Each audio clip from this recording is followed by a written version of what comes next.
Take observation.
Okay.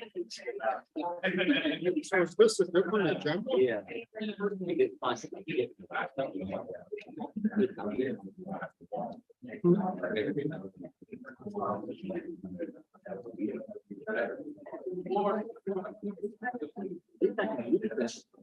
What's different? Why do we have to do this?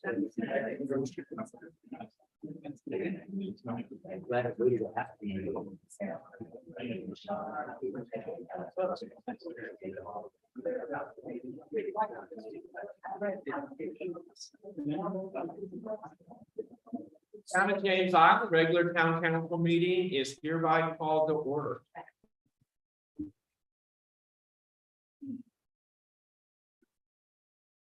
Aaron? Oh, okay. I guess we'll start with the opener. May our plans be orchestrated for the citizens of James Island so they may benefit from our decisions. We pledge to work for the honest improvement of James Island and to protect and preserve its physical resources and character. Let us uphold the best common interests of our citizens and employees. Would you all join me in the Pledge of Allegiance?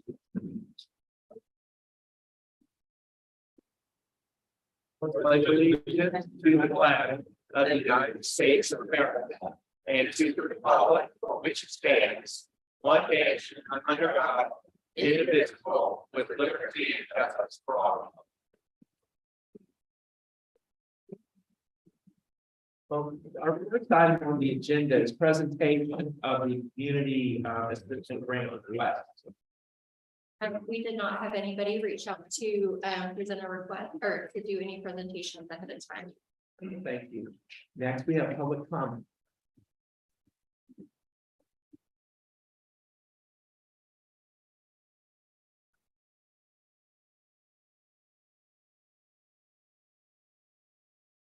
So the first person is Scott Brown.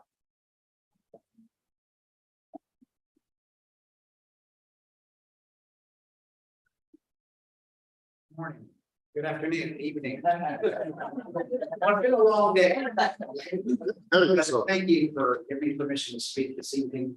But as you were Well, usually should face us. I was the director of James Island Outreach. It started about 5 years ago. The second person I met there was Bill Woolsey. And he was there and he was raking leaves with a men's group from the church. And he did a great job all those years. I know he even started before that time that you were instrumental in planting the flowers and things at the outreach, and that was greatly appreciated. There's also a garden on the property, which you and Kathy put together, and I saw many times when you were there, spreading the dirt and planting the flowers and harvesting all that came from that for the clients of the outreach. So thank you so much. You were also the ex officio member of the James Island Outreach Board.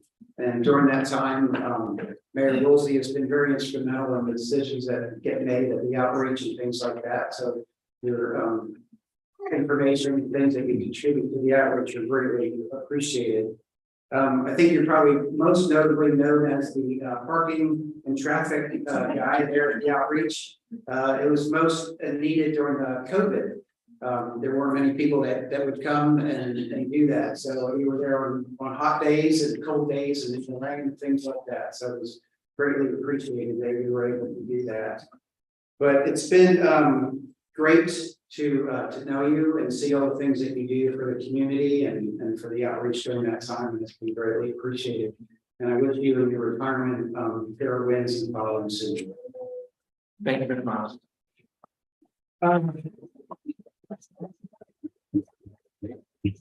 Jordan Williams. Thank you. Thank you. Thank you. Honorable Dr. Bill Woolsey, a true trooper, happy soldier, always stepping up to the challenge. And I mean that with a sincere heart. I'm limited with time for words here, but let me say, I truly love you for who you are as a brother, as we share to have a faith you are all about for the best of everyone. Not only a strong faith, but family with Kathy, your son, and extended family, and the family of James Island. Truly remarkable. For my first coming to our employer, the Military College of South Carolina, I have always respected you for your leadership, principle, always bringing in of the best and taking the time to think through and articulate these are the pros, these are the cons. How can we bring this all together for the good of everyone? Truly remarkable, inspirational. I wish you the very best in all that you continue to do. I know you will never retire because that's not in your vocabulary. And as we know, so many times the discussions we had and know the leadership role you had for the Design Faculty Council, committee on committees. I won't go through the laundry list of committees and leadership that you have served. God bless you. Thank you. Thank you very much. Isaiah from OC.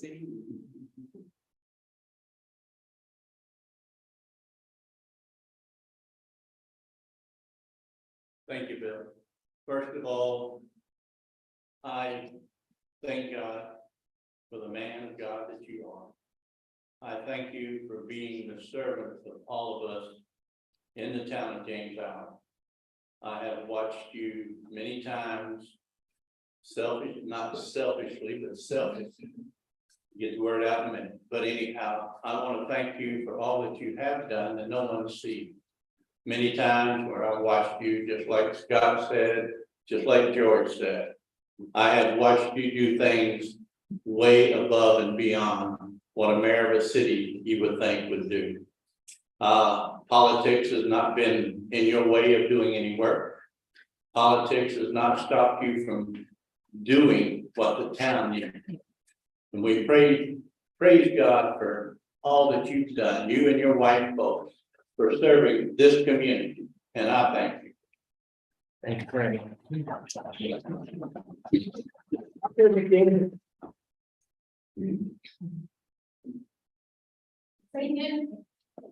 Alfred McDaniel, is this McDaniel?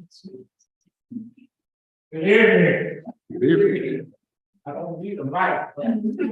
Thank you. Well, I just want to say thank you for the job that you've done so well. But I'm gonna change the subject. I'm here to talk about the speed bump proposal for Seaside Lane.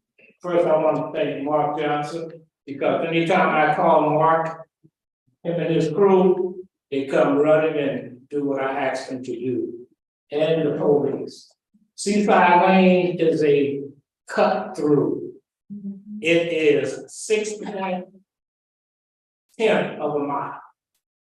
2 speed limit signs, one at the beginning, one at the end. We have all kinds of traffic, big trucks, buses, cars, walkers, motorcycles, bicycles. They start off driving 25 and it goes up to 40, 50 miles per hour. It's dangerous. So we appreciate the proposal for 2 speed humps. However, we need about 4. Because what's gonna happen is, they'll cross that first one, they'll speed up, go to the second one, speed up, you know. 2 is a Band-Aid, 4 is a fixer. I drove through Michael Drive. Michael Drive is 6/10 of a mile. They got 4 speed humps. They got about 3 yield signs so people can stop and walk across. If you come off of Harbor View and hit North Shore, 2/10 of a mile, they got 2 speed bumps. They got 2 curves that are slowing down. Harbor Woods, it's 7/10 of a mile. They got 2 speed bumps and 4 stop signs. We're just asking for 4 speed humps. Thank you. Thank you very much.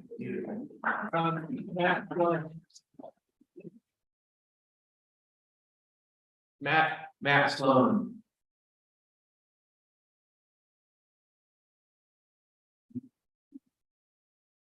All right, so, hey, everybody, I'm just here to talk about PSD Marsh Walk deal. Just gonna say a couple things.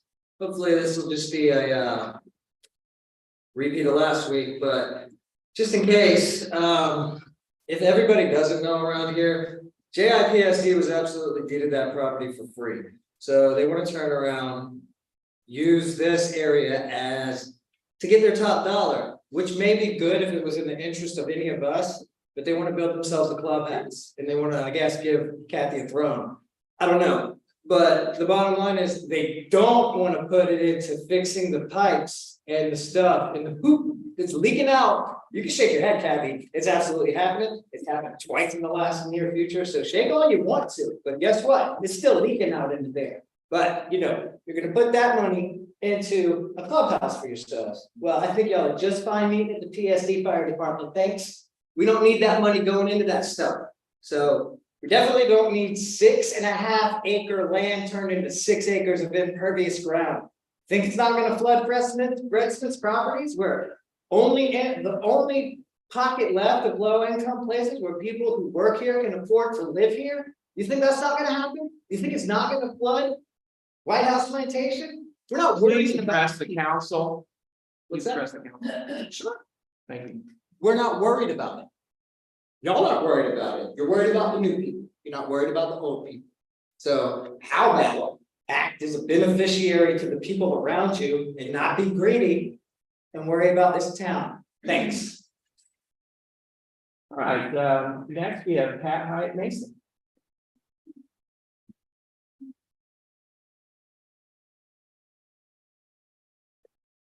I would like to thank you very much for your support of the artists of Jamestown. You were always there for us, you and Kathy, when we had those fundraisers for teachers, our teachers, and it turned into, we were all squeezing into the old town hall and selling our paintings and giving the money to the teachers. And then the children exhibited their art, they sold theirs too. And I want to thank you so much for that. Look what we have today. We have a beautiful arts and cultural center. Caroline Self is doing a fabulous job. Back in the day, when Inez was bringing the food, and Garrett was there, Suzanne, I was there, and Mark, he bought a lot of paintings. Those were the good old days, and it has paid off. And I thank you so much for you and Kathy being there. And I also wanted to thank you for the beautiful parks that you have instigated and left for our island. My favorite park is the Dog Street Park. I know that's not your favorite, but I have been to all three parks painting those parks. And I have a painting for you of Dog Street Park. So Thank you. I'll give it to you. Oh, this is great.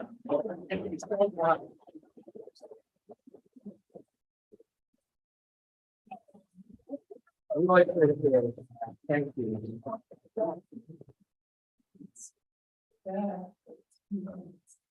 Pat, you should get up here and get a picture with the man. Yeah.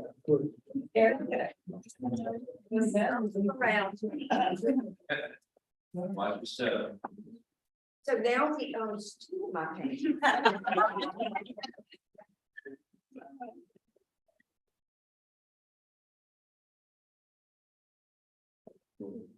Oh, hang on. Smile. Just the two of y'all. Thank you. Yes, trying to get out of the picture. Right. Thanks.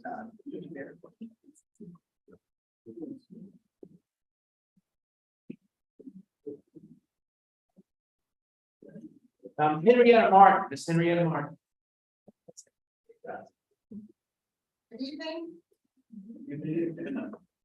Mayor Woolsey, Grace Triangle Association, would like to thank you for your service. Well done. And I'm here in behalf of the speed bump for Seaside Lane. We have about 35 or 40 people that live on Seaside Lane. And their concern too is around traffic that flows in and out. And I mean, they're speeding, it's just like they're on a racing track. So I'm the voice tonight for them. Alfred McDaniel said it eloquently, you know, traffic just flows. I mean, they just zoom on by. This past Saturday, I had the opportunity of just sitting out there on Fort Johnson and Seaside Lane. And I was there for about just 20 minutes. In 20 minutes, there were about 50 cars came through Seaside Lane and they just zoomed in and out. So my fear is for kids living on the streets. My fear is for, you know, just that traffic coming through and not kids be running back and forth because it happens all the time. And someone's gonna get hurt. So therefore, we're asking the committee to please vote to say yes for at least 4 speed bumps. Thank you. Thank you very much. Next up, Brooke White. Happy about Young Brook Lion, I live at 669 Fort Circle, Lighthouse Point. Been coming to these meetings a long time. Would like to thank Mayor Woolsey, Councilwoman Milliken, for all your many years of service. You're both retiring after this meeting tonight, and I just thank you all so very, very much. I'm also here tonight to ask you to please vote no on the Marsh Walk development. I would love very much to see the town of James Island figure out a way to get that property back to the town. It was purchased by Jones Suey back in the 90s. And unfortunately, when we lost our town, we also lost our property. So we can work together with public service district to figure out a way to do that, it would be great. Many great ideas to do that. So thank you all, and again, thank you both. We will miss you and wish you both the best of luck and Godspeed. Thank you. Thank you. Next, Melissa Luby. Good evening, my name is Melissa Levy. I live at 1330 White House Boulevard.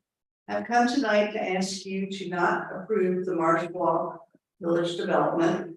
Because the development is located in the center of the island, it's going to have a lot of negative impacts on our infrastructure.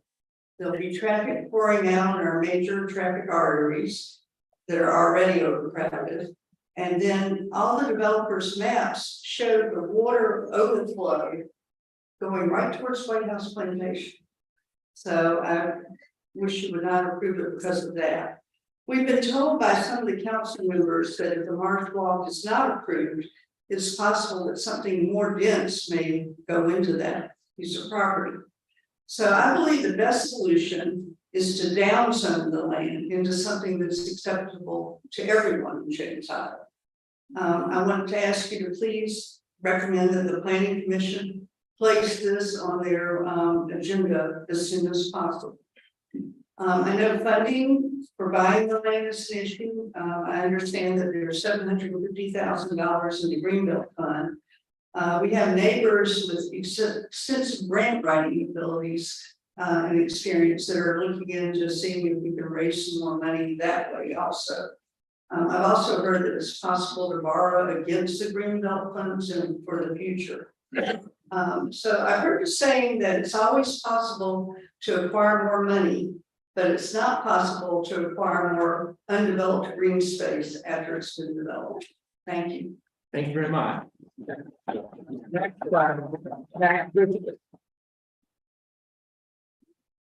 I'm Pat Kristen. I live at 770 Leewood Road.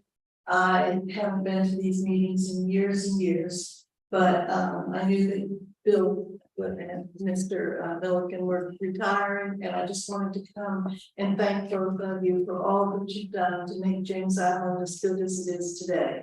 I know you've worked hard and that you deserve a lot of appreciation for what you've done. Thank you.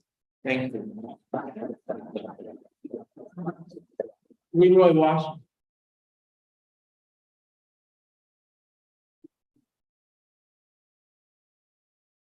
Good afternoon, everybody. Good afternoon. I am a resident of James Island. I didn't come to speak tonight, but just want to take the chance to thank you for the wonderful work that you've done. James Island, and about the speed bump, I don't speak on that because you already spoke on the full speed bumps. So that's why I want to thank you and maybe everybody have a good night. Thank you. Don't get your will.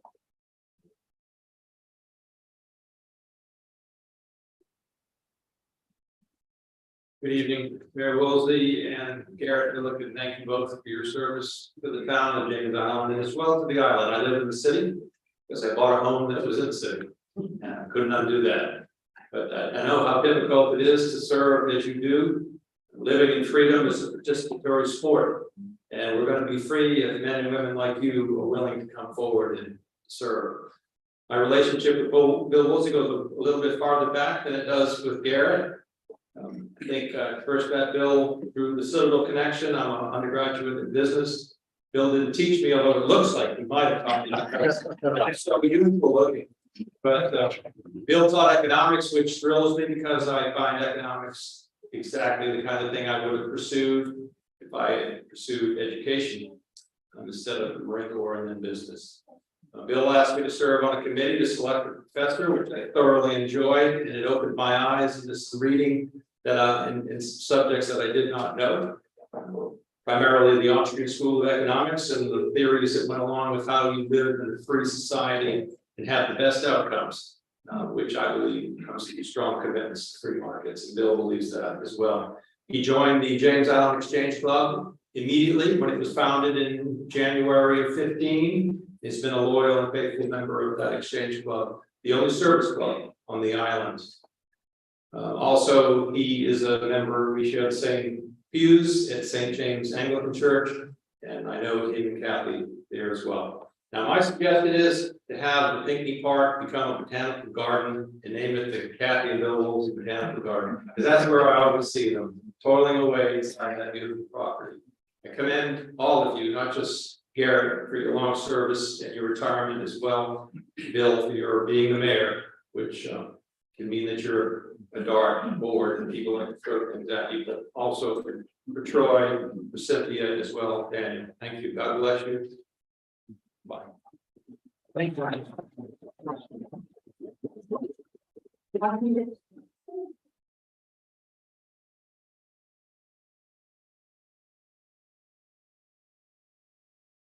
Council, Mayor, I want to thank you, Garrett Milliken, for serving our community.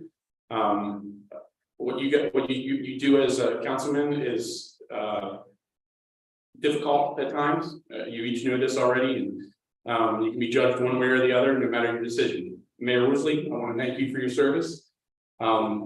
Just likewise with him, what you guys do is it's more difficult than people understand and know, because you have to present things even when you don't want to. And when you're doing the business of the town and you serve the community, and I'm so very grateful for it. This is a beautiful place we live in, and glad you helped the community to become what it is. And thank all of you, and keep doing what you're doing. And hopefully it's not retirement for other things, but go enjoy things. And thank you very much. MVP.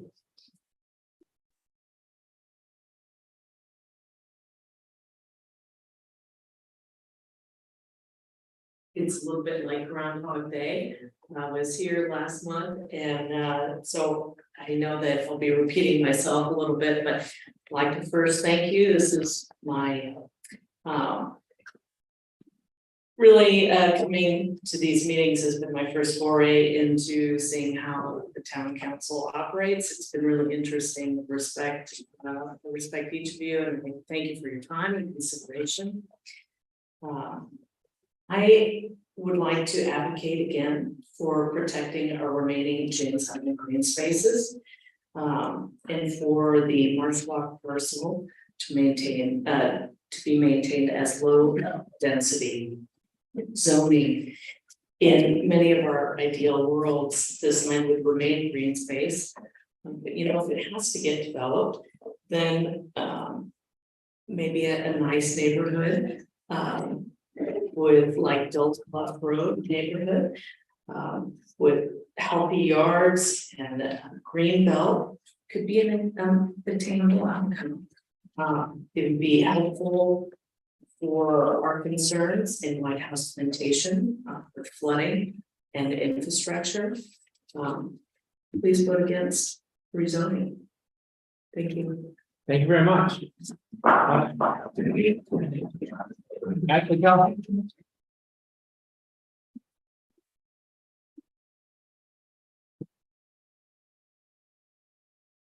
Evening, Mayor and Council. Thank you for letting me speak tonight. I want to first thank Mayor's wife, Kathy Woolsey, for the brilliant idea of reminding us all that it is the last meeting here. And if all of us so badly wanted to recognize you, we should come here tonight and do so in public comment. Because if there's one thing we know about you, you do not want the praise, but you also are going to enforce the rules of that agenda. And on the agenda allows for public comment, that's 3 minutes. You can stop us, at least not for 3 minutes, which is great. I feel so fortunate to have worked under your leadership. You had a vision for the town, and you worked very hard to make that vision a reality. First and foremost, you envisioned the town hall of a town that would last and be able to withstand further challenges for its existence. So you worked tirelessly to reorganize yet again after town freeze dissolved. But this time, you defined the boundaries in such a way to withstand further challenges. Once solvent, you envisioned a town that would move forward with the city of Charleston, Charleston County, and the James Island Public Service District, and move past the challenges of the past to work together with them for the betterment of all James Islanders. Because after all, we're all on this island together, like or not, so let's use it to our advantage, which you did. Started with sidewalks.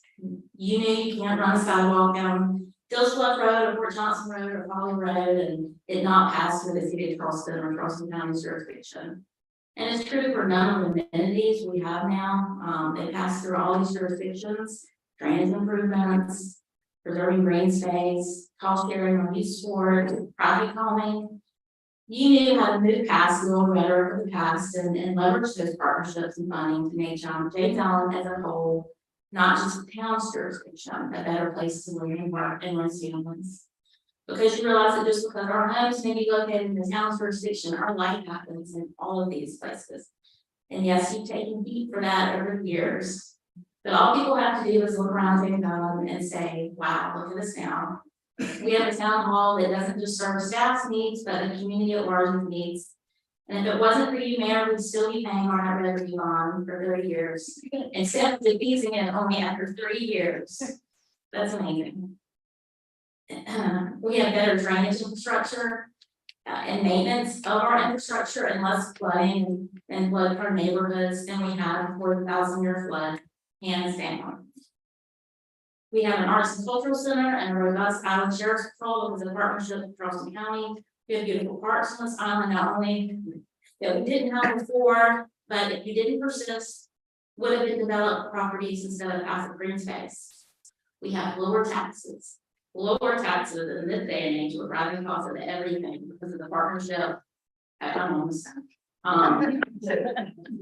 Because of the partnership, the James Island Human Service District, we worked so tirelessly for. I think I respect you the most for not doing all of this to be liked, but because it's what you believed in. You aren't known for telling people what they want to hear, but telling them what either they didn't want to hear, but maybe needed to hear. You make staff's lives easier, and I know I speak for all of the staff here. You make staff's lives a lot easier by supporting them and us, not making staff have to be the bad guy. You didn't mind being the bad guy, and we all really appreciate that. At the end of the day, you always have what's best for James Island at heart. I'd be remiss also not to thank you, Councilman Milliken, for your tireless service to James Island. You are so passionate about this community and this environment and have done everything in your power while in service as a council member and before as a planning commission member to protect it. Your leadership, James Island Pride, Helping Hands, the Arts Committee, which paved the way for our Nursing Medical Center, and the Trees Committee, they truly made a difference. So I'm just so honored to know you both, and I hope these next chapters will be the best yet. Thank you.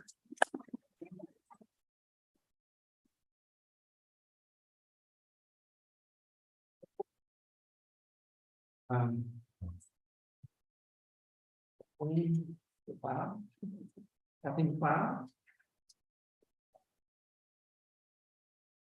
Kathleen, Sierra Drive. I'm just here to say thank you. Because when, there was 1 year that we had to vote. And I had to vote because Sierra Drive is on the boundary between the Habitat community and the town. I had to vote provisional ballot. And you came by my house to avoid this. And I think that's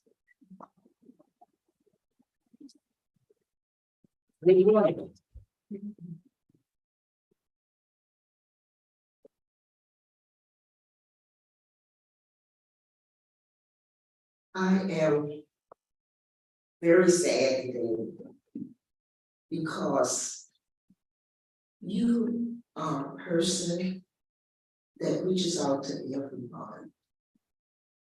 And you include everybody. I did not know that Garrett was going to retire as well. And so it makes me kind of sad. But I'm thankful for what both of you have done.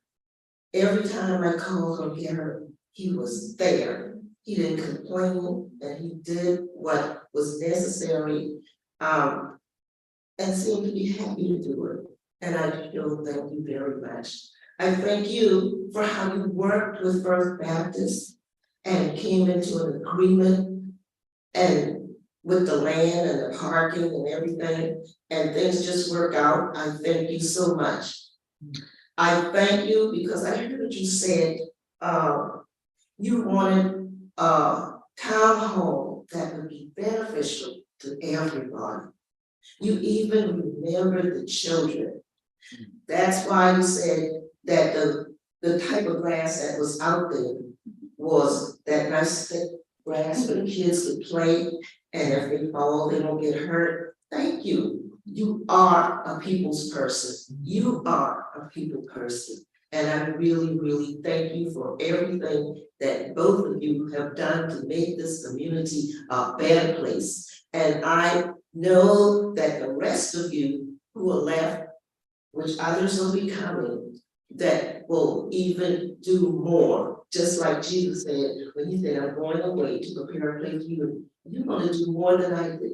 So I'm looking for the rest of you. And Darren, thank you for what you've done for the community also. I don't know the rest as well as I know these three. So thank you all. Thank you. Frank Reed.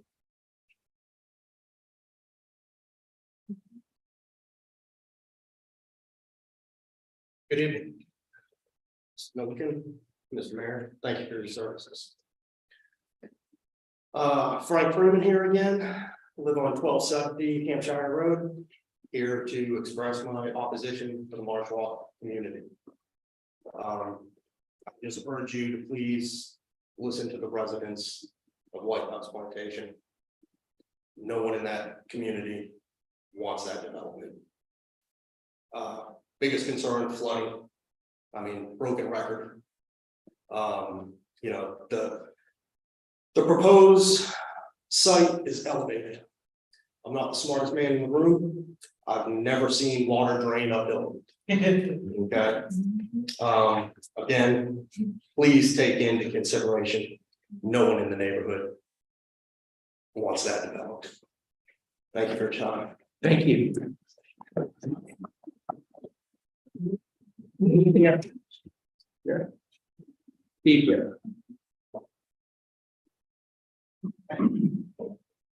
I'm Steve Jarrett, and I live at 783 Kirby Drive. I've known Bill and his wife Kathy for quite some time, but I want you to know a little bit more about what's happening here. Town number 3 served for 2 years on the town council, was elected mayor before the state Supreme Court dissolved Town 3. He quickly organized a petition work to get the town reformed again. The boundary lines were so tight that the city of Charleston gave up and stopped suing the town for forming. He served as mayor for 12 years. I think this is the greatest achievement, using the local option sales tax to lower the property taxes of the residents on the town of James Island. The local option sales tax is used to lower property taxes, but the town had no property taxes. So the cost share agreement was created to give town money to the James Island Public Service District to lower the property tax for the town residents by paying off a portion of that tax. Bill worked with the county library to rent out the old library building, which you probably see over on Camp Road. And he turned it into an arts and cultural center. And I know that Kathy did a lot of planning out there too. And I want you to know that this man and this lady are not afraid to get their hands dirty or their shovels. The center has become a very popular gathering spot for people all over the island. The building has 3 main areas. It's a large classroom, a large art exhibit area, and a history exhibit area, which has been expanded lately from local donations of artifacts. Classrooms also used almost daily by artists, students, crafters, knitters, children's choir, and garden club. Recently, the Charleston Natural History Audubon Society has been using it for their regular meetings. Near and dear to Bill's heart is Picnic Park, and I've seen a picture of him with the show there. He spent months looking at the maps, driving around James Island, looking at the park space, which had water access, found 6 acres at the end of Fort Johnson Road. But the landowners lived out of state and they were difficult to contact. Bill did not give up. He convinced the family to sell the land, and he would name the park after their ancestor, Simon Pinckney. He used the town's green space money to purchase Pinckney Park. Bill spends all his free time taking care of the grounds, planting azaleas, camellias, wildflowers in Pinckney Park. And he takes care of the grounds of Dodge Street Park, Bradley Park, and the Arts Center. I'm telling you that you must have size 15 shoes, because it's going to take a big man or woman to build those shoes. Thank you for your service. Thank you, Kevin. Thank you.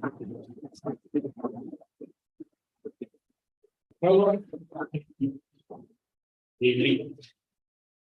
Here to pay my respects. For those of you who don't know me, I've been working with the mayor for the town through both his administrations. I've never asked him what he felt about inheriting me from the previous administration.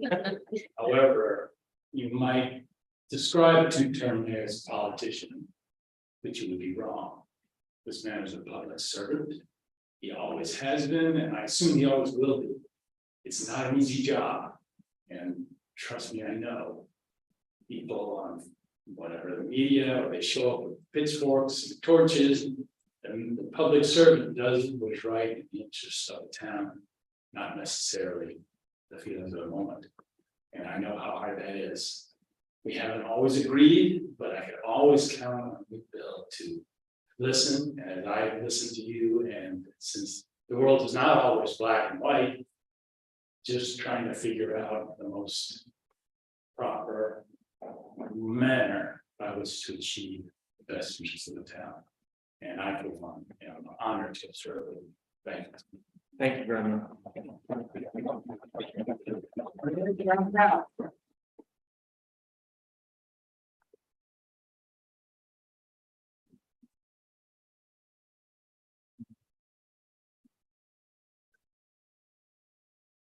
Good afternoon, everyone. Garrett, I'm proud of you. You have worked your butt off. Thanks for everything you've done. Bill Woodley, you are the great white hope for James Island. You have James Island. And I want to thank you, because I grew up here. We had to walk through water. We never had streets.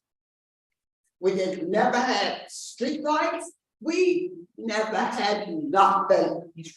You promised when you were campaigning that you were gonna go into the Black neighborhood and you were going to pave all of those roads, and you did. I want to thank you. My dad, who is gone, also thank you, because he's been trying for years for us to get streets into those neighborhoods. We had to walk through the water because we had nothing. So thank you, Bill. Look, you have done an excellent job, and I want you to know I thank you. So well done. Bye. Thank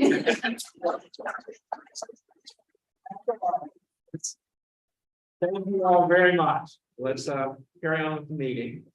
The first item on the agenda is the consent agenda, the minutes. Is there a motion approved? So moved. Second.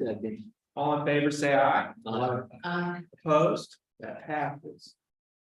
Next, we have information reports, our finance report, Meryl. I think they're all asked for the second month to put a ton of notes on the report, so I'm here to answer questions. I don't think I can share any of them. Is there any questions? Thank you so much, Meryl. Okay, next town administrator's report, Nikki. Just a couple of things. We had another very successful trunk or treat celebration with the Charleston County Sheriff's Office this year. It was a great night. There was great weather, and we had a ton of kids come out, so that was really fun. We are also in prep mode for the annual Christmas tree lighting. That will be done again like last year in partnership with the town market on December 1st. And a quick additional update on the Camper Tree Preservation Project. We had a very minor hiccup, so we thought it was going to need some additional work done to get the traffic plan worked out. But that was overcome. So we anticipate that work being done on November 6th, 7, and 8. That's my gift to you, Gary. Thank you very much. Appreciate that. The James Island Earth and Cultural Center has a really cool event coming up on October 21st from 7 to 9. It is called a Night of Environmental Poetry, so that should be very interesting. And that's all I have. Any questions for Nick? Yes, I do have a question. As this council and mayor are potentially going up for election, retiring in various stages of transition, I worry about some of the projects that we have already started. Things like the Dills Bluff sidewalk project. Other drainage issues, things that we've already approved and so forth. Is the status of those going to continue going forward with the new council? Definitely. So our decisions will hold through a new council. Yes. Okay, very good. Thank you. Thanks. Next, Public Works report. Was it you finished? Yeah. Okay. Good evening, everyone. This is for the September. What we did, staff continued to monitor progress on green building, the drainage project, and held final inspection for the project. Right now, they're doing punch list items. I expect them to be completed by the end of next week. And that really is a record for all the work that they have to do. We attended the third quarter SCASA meeting in Columbia. DOT was making significant adjustments in September to the Sweet Bay Augusta drainage system. These improvements should help with residents' yards flooding. And I just got to give a well done to DOT. They had 3 crews out there most of that month working on this. So that was also unprecedented. Staff participated in Charleston County legislative delegations meeting with OCRM and Corps of Engineers to discuss streamlining the process to maintain existing stormwater outfalls. And we've already started the process with the county and the town and the city to put in a few requests for maintenance on that. Staff cleared vegetation on the right of ways to improve motorist vision at intersections. Quail Run Drainage Project contractor, ITW Construction, started to stage materials at the Hellman Street property for early October start date, and they're working over there now. You may notice all the pipes. That's for Quail Run. Staff prepared the final version of the hazard mitigation plan with Charleston County. We had 1 new septic tank inspection, bringing our totals to 84 inspections with 13 failed.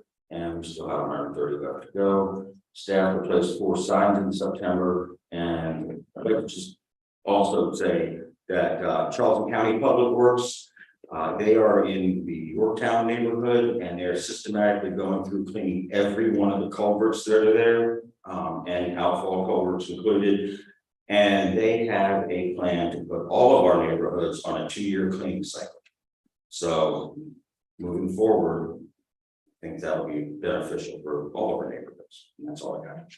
Thank you. Any questions for Mark? I think it's fantastic that they're getting a schedule together for the ditch clean out. So I think it's a long time coming. That's really great. Thank you very much. Okay, Island Sheriff Patrol. Lieutenant James.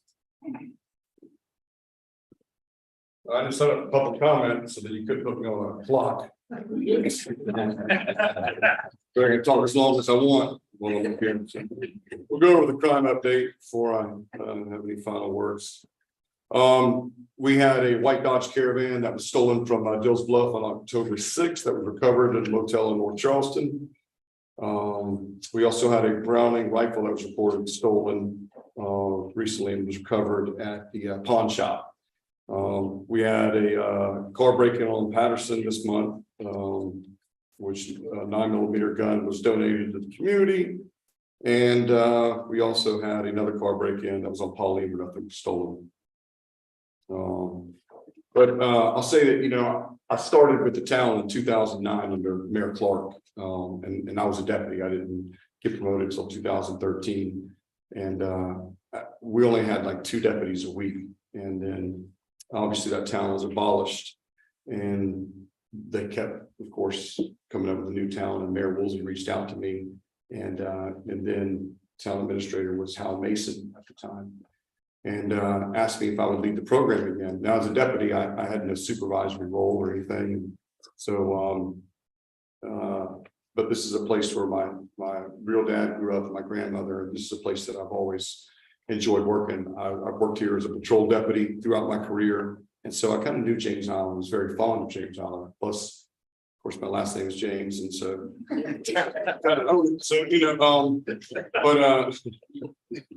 but I received a call from you, and we worked together to build a program that has a magnitude that it does today. And I don't think people realize how big this program has gotten. We started with 4 deputies, and now we have 31 deputies and a full-time deputy. But this program has been a platform for other areas throughout the state. I've had people reach out to me as far as Louisiana to figure out how we run the program and what we've done. When you wanted a full-time deputy, you asked me if I would take it, and I was a sergeant then. And of course, I told you no. So I gave you somebody way better than me. And of course, that's Deputy Chris King. So now that you got him, you're probably glad you didn't get me. But in our time, we went from paper checks to the retirement system, which was huge. We're getting paper checks. And then, of course, at the end of the year, I mean, most people don't hold the money and go, all right, I'm going to hold 33% of my money. And at the end of the year, they were owing thousands of dollars. For a law enforcement officer, it's a lot of money. So people were saying, hey, I'm not going to be able to work it anymore. And so with the help of Ashley, we started looking at things. And of course, Marola came on, and of course, we had Ms. Francis, and every single council member, right, the change over the years has always been in full support. I remember when we had so many fatalities one year on James Island that we heard about a fatality, and I was in crime scene that we figured it was going to be on James Island or Hollywood Avenue. James Island was having multiple fatalities, sometimes a month. Folly Road was unbelievable. And Deals Bluff is still a racetrack, but it's nothing compared to when we started back in 2012. We got the town back where it's at now and never got it abolished. We literally, I mean, it was nothing to see a car that was doing 60, 70 miles per hour there. We struggle now to find speeders except for on Seaside Lane. I'll tell you, Seaside needs speed humps. They need about 26 of them. In the mouth, and I figured that they would be kind of a fun little ride on the way as well.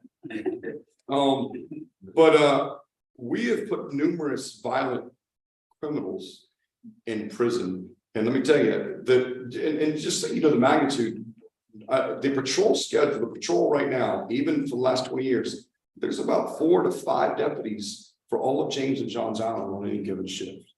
That's it. That's it. You might have some other deputies out there. This town is policed more than any other area, and we're not policing it with a heavy hand. We policed it with warnings. I guarantee you a lot of people out here have some warnings, maybe have some tickets, but mostly we probably give out 90% warnings because we want to educate people. When we marched in the Honey Hill community, I mean, you made a statement, Mayor, when you marched in the Honey Hill community. We had murders. We've taken the murders down to where we rarely hear of a violent crime. We have 2 of our most violent felons right now that are in the county jail right now waiting on trial. One of them, or waiting to go to trial, and one of them is about to go to prison, and the other one's looking at federal charges. So we have done a lot of work to get where we're at today. But I always called you no matter what time it was. And I like to call you when you're in class, it seemed like. What's up? I'm in class. And then you give me your schedule, which of course I never still committed to memory because I really didn't care, because I'm like, well, the crime's happening now. I need to tell you now, not too long. And thank you for the 148 butt dials. I don't know what you're going to mean I was getting them, but you gave me more butt dials than anybody else have ever had. And of course, my phone rings the mayor. It's like, God, I got to call him back. And then you're like, what do you mean? And I'm like, you called me. But on a serious note, thank you for giving me the opportunity to deputy run this program, because you've been there for me and my family when I've needed it most. You were there when I was hospitalized this past year with severe sepsis and throughout numerous deaths in my family. You were at every promotion, for both promotions, after sergeant and lieutenant, and all awards, that I got. You were there for every single one of them. And, most of them would be possible without the town of James Island. You're also there when my mother died, and I can't thank you enough for that. Town of James Island, as again, has more police protection than anywhere else, but if it wasn't for the town, I would be retired from the sheriff's office, and I mean that. With the day that I leave the town of James Island will be the day that I retire. You know, we've done everything from trunk or treat to National Night Out to whether or not it's, you know, marching and putting out signs for car break-ins. I mean, we've led to buying equipment like a new laser for the town. I can't even count how many events. And I want you to know before I end this, I also know you don't like hugging me. I know you don't like the hugs, and I've known this, so I continually give you hugs. Not even before I leave, just to make sure I go. Thank you. I love you, and I appreciate you. Councilman Milliken, you've been a stand-up class act. You really have. You've been a class act. You've been there for us to, you know, every time we need you for support, and all the people that I've been through. There's some people that have come and gone on council that I can't tell you their names. There's some people that I remember, right? Some people are just, they were here. You, sir, I will remember for the rest of my life. And I thank you for that. And we will still be on your street harassing your neighbors. We live in your neighborhood. All he wants his neighbors harassed, you know, but he hasn't named them. But anyways, but thank you for what you've done. And seriously, my hat's off to you and my family. Thank you. You know, my son had a football game tonight. I told my wife that, you know, it was more important for me to be here tonight. You know, so, and I even dressed up in a tie. So thank you. Thank you so much. Thank you so much.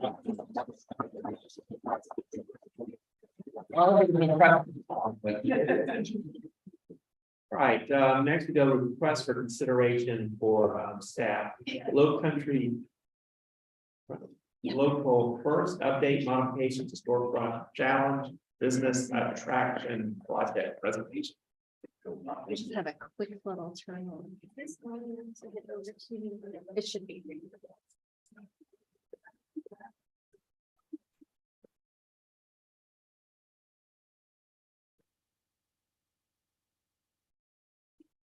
You're good.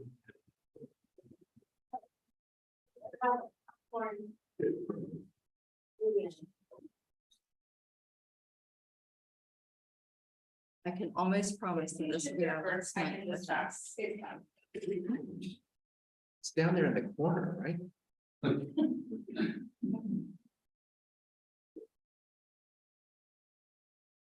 Well, we can technically needs to be resolved real quick. I just wanted to come to Mayor, thank you so much for having me back tonight. And thank you for all your support. I knew this was your last meeting, but I didn't know it was your last meeting, so it's been such a complete honor to be part of all the proceedings tonight.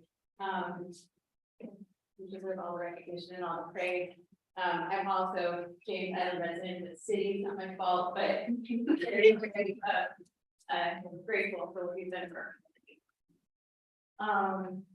I don't know that this is gonna cooperate, and I know that it's been a long night, so I will just start. And if this ends up working, we'll just get to that line.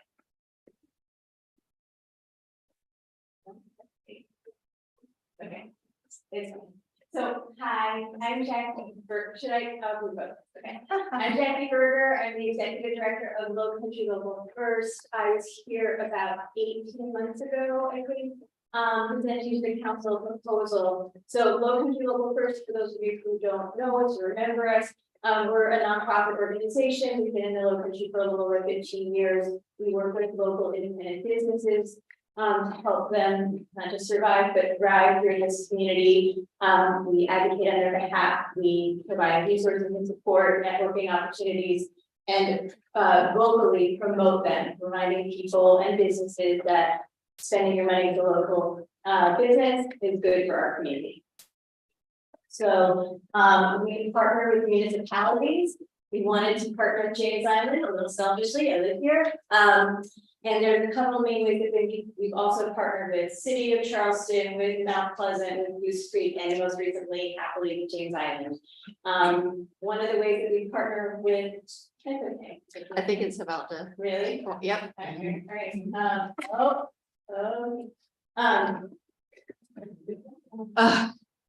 okay, so one of the ways that we partnered with municipal. Welcome. Thank you. All right, one of the ways that we partner with municipalities, one of the ways we've actually partnered with James Island is by offering a community business academy. It's an entrepreneurship training program. We offer 12-week business boot camp. And we then move people all over into business acceleration services. We offer one-on-one coaching and workshop training. We actually have a meetup tomorrow that's for local manufacturers, including some folks that went through the James Island cohort. We're really focused on Main Street mom and pop businesses, folks who are building their businesses and their dreams here in this community. So we partnered with the town of James Island. Please, graduates. Oh, I'll skip this because it's a long night. Again, the 12-week community business academy and move them to business acceleration services. When they're ready for it, we offer credit capital counseling as well. Help them get the investment they need. So in the fall of 2022, we were able to offer a community business academy right here in the Cultural Center, which is an amazing facility to be able to offer up their classes. We had all of these different businesses taking part in it, including 7 James Island businesses. Those are the ones that their tuition was covered by the town of James Island. The rest of them got funding from other sources. But these are folks who are here in James Island who are building their businesses here. Some of them are still kind of in pursuit of an idea. The 12-week business academy really works with people from the spark of an idea to the launch of their business. But we're really proud of that partnership and would love to continue to work with to support the town. As our cohorts move around the community, we'd love to have support from the town of James Island to pay for the residents of the town of James Island to go through that training program so they can come back here or be right here to their businesses for our community. As you guys know, we are already advocates. Those small businesses are the ones that are going to help build our tax base. They're sponsoring our kids' soccer teams. They're, hiring our neighbors. They're generating revenue. Those are the businesses that we're here to build and offer. We also learned a lot. So this was a 2-part proposal that we pitched in 2022. The first part was that community business academy, which went really well. The second part, we pitched a community storefront challenge. And to make a long story short, the design of the community storefront challenge wasn't necessarily the best design suited for this community. What we found, because we did drive around Nikki and town planner to kind of look at the commercial district, what we wanted to do was to help to incubate and launch or help James Island businesses get into storefronts in the town of James Island properties, local independent businesses. What we found as we went around is there's more developers that are not necessarily from this community. There's more pressure on those properties. The prices are rising really rapidly. And what's really needed wasn't necessarily the model that we originally pitched, but more the persistent challenges that we're finding is like the development pressures that we have, rapidly escalating costs of commercial real estate, increasing competition from national chains that of course want a piece of this community, but they're not from here, and so they're not going to reinvest in the community the way that a local independent business would.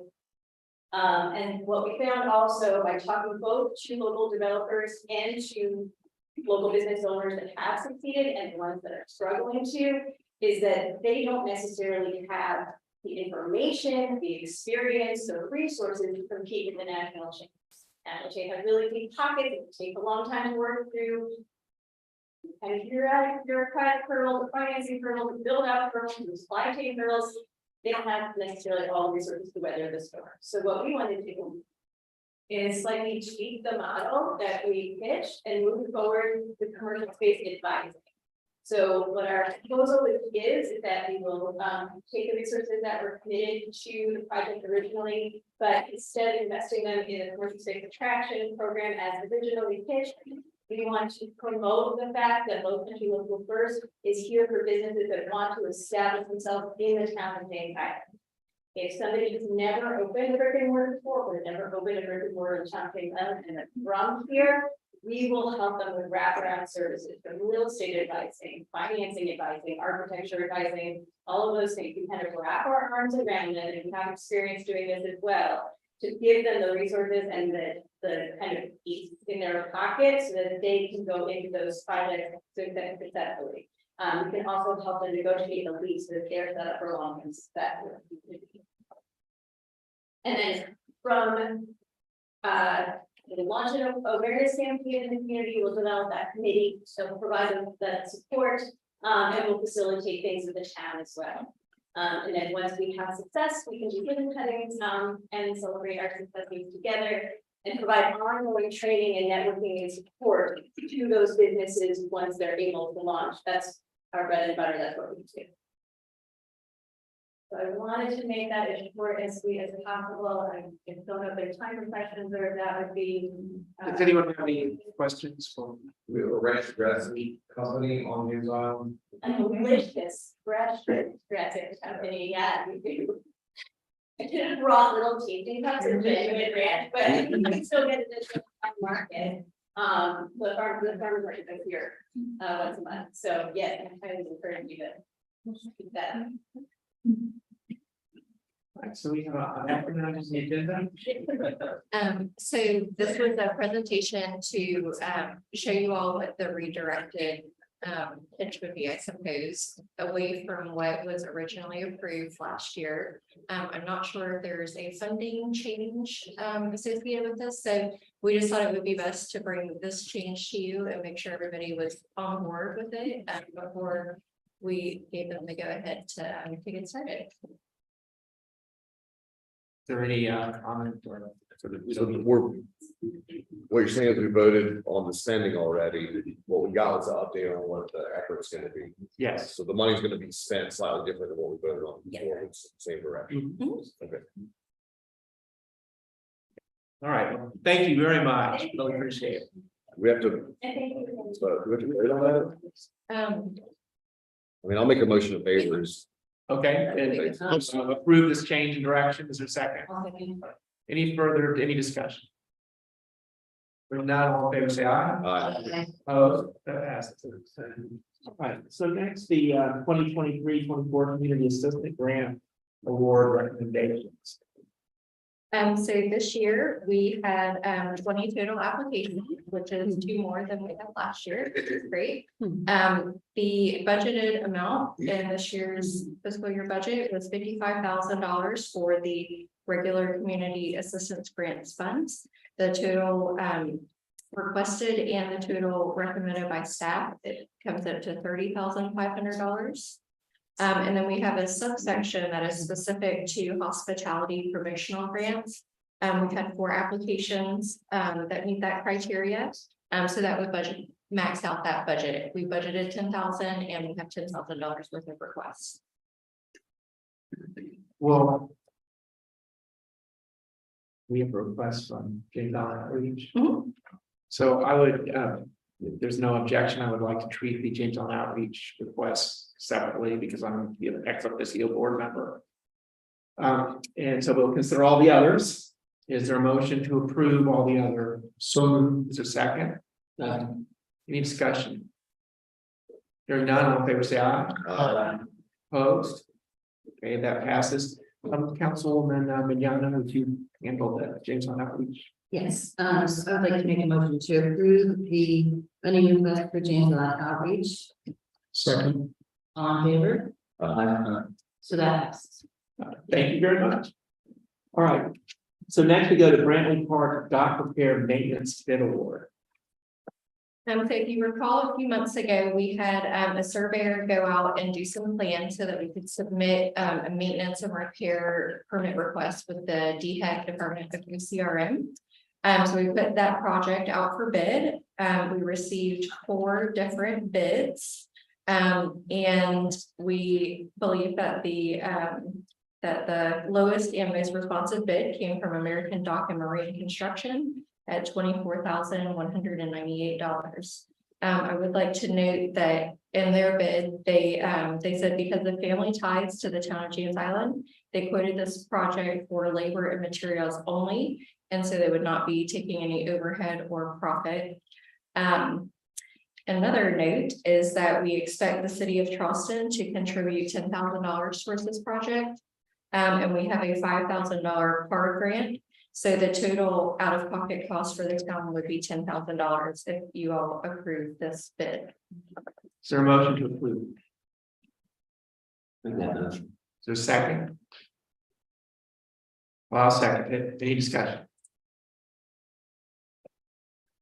I have a question. So what happens if we don't do anything with the stock? Where if we just? It's currently not safe for public use, so right now we have fencing across it and several do not enter signs. So it just won't be accessible. It has ropes instead of wooden handrails, so that's not very safe for children. So this will be making it ADA compliant and safe for public use instead of residential use, which it was built for. This is rehabilitating the existing structure. And the total cost on this is $24,198. Yes. And is the city gonna pay for some of this? Yes, we expect $10,000 from the city. And then we have a $5,000 park grant, so that's $15,000 worth of, that would go directly towards us. Okay. What if we do the dock out? How much would that cost? Just remove it. We have the dock permit if we ever wanted to build a dock in the future, is that correct? It probably has an expiration and it's very specific that it's for repair and maintenance, so I don't know if we would need to seek other permitting to remove it. Okay. I don't know that once it's removed that it could ever be built again. Any further discussion?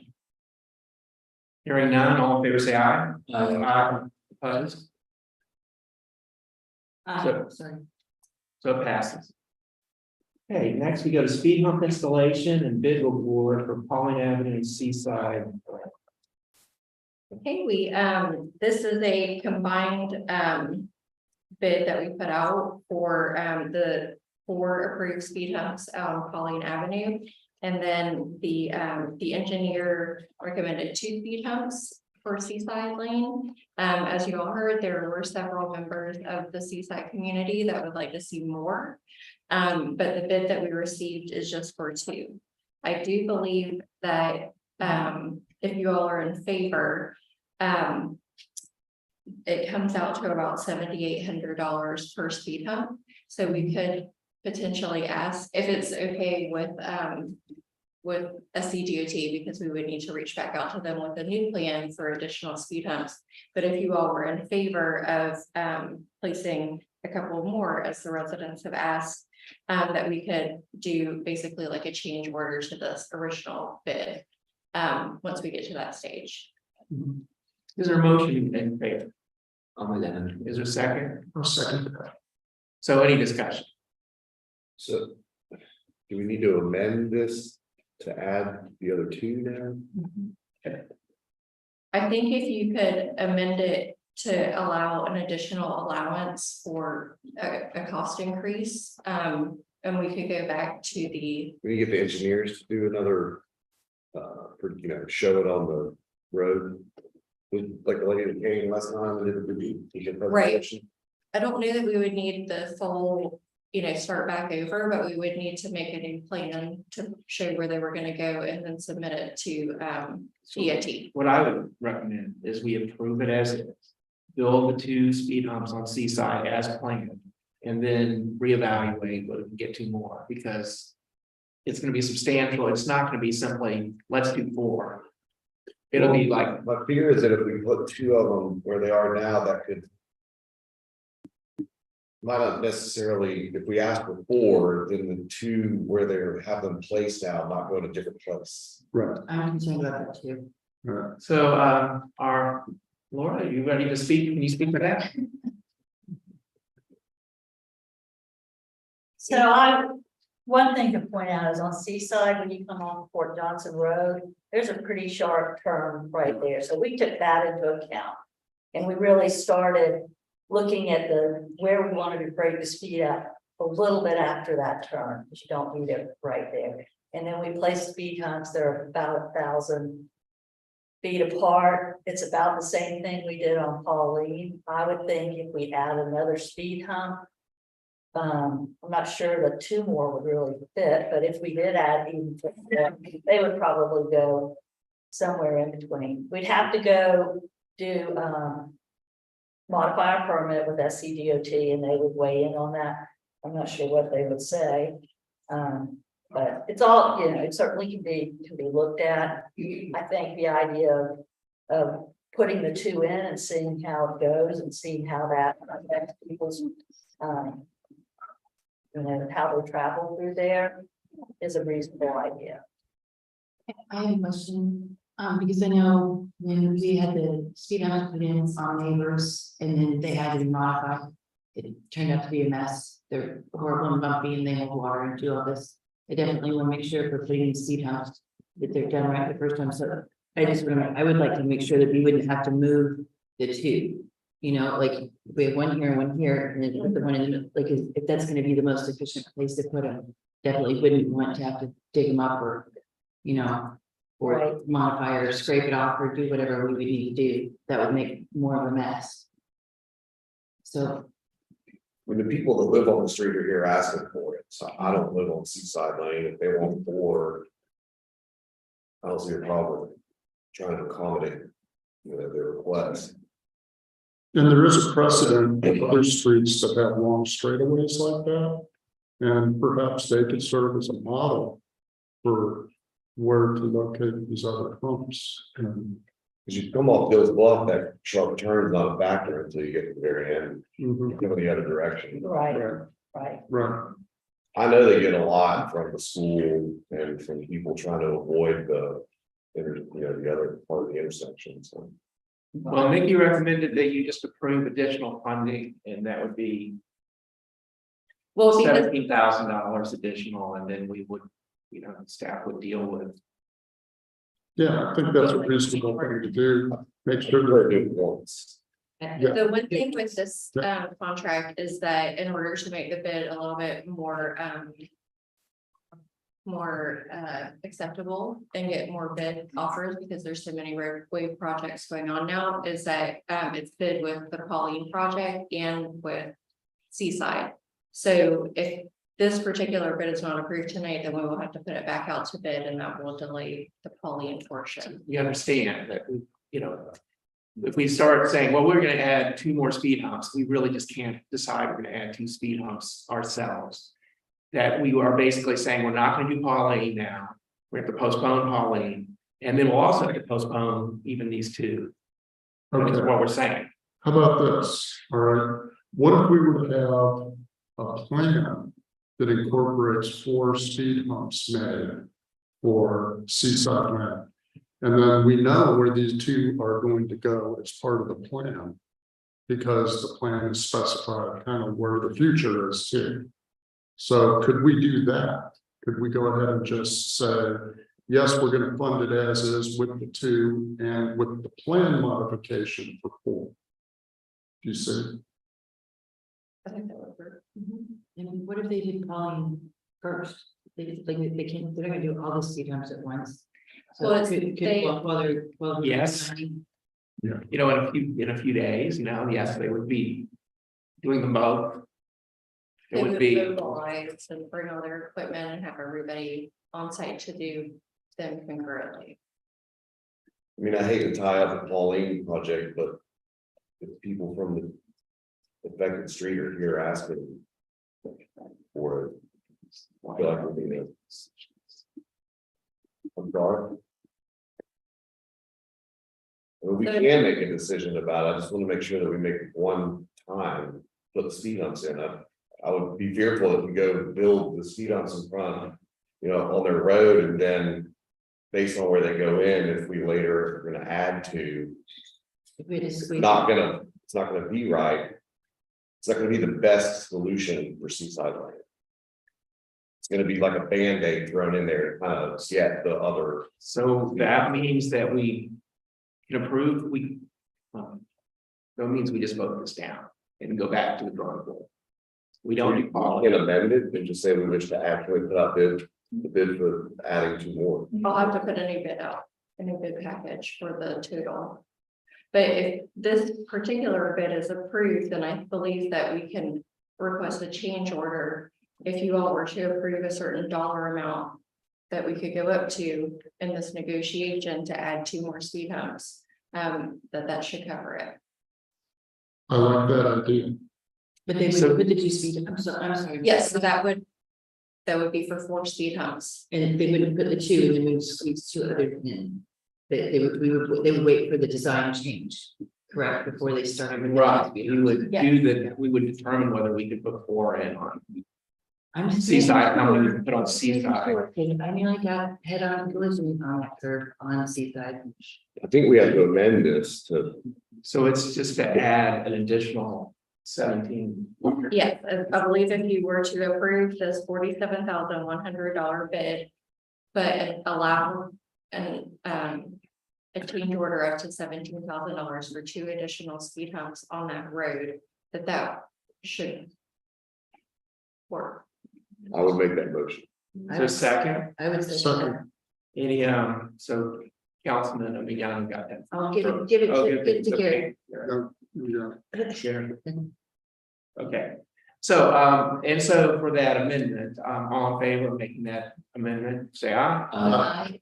Opposed? So that passes, and now for the main motion, is there any further discussion on the main motion? Hearing none, all in favor, say aye. Aye. Opposed? So that passes. Okay. Honeywell Hall paving, road paving engineering proposal.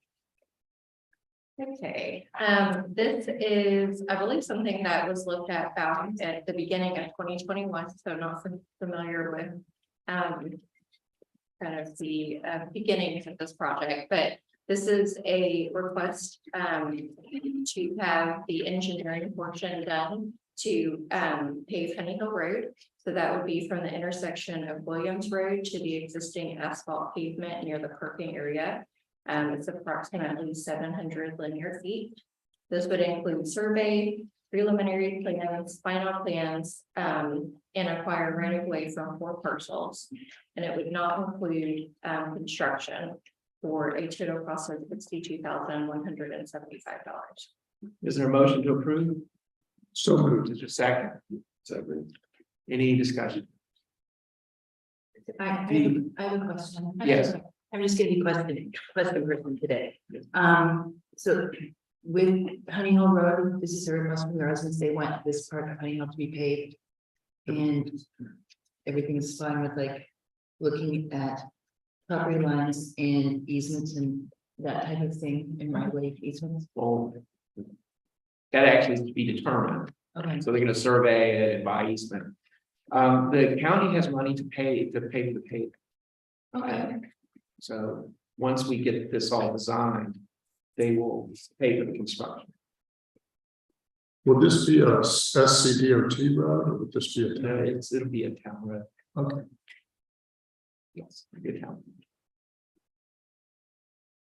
Any further discussion? Hearing none, all in favor, say aye. Aye. Opposed? That passes. Okay, Piccadilly Junction box repair. I believe this is our first step estimate from Charleston County Public Works. But this is to repair a broken junction box on Piccadilly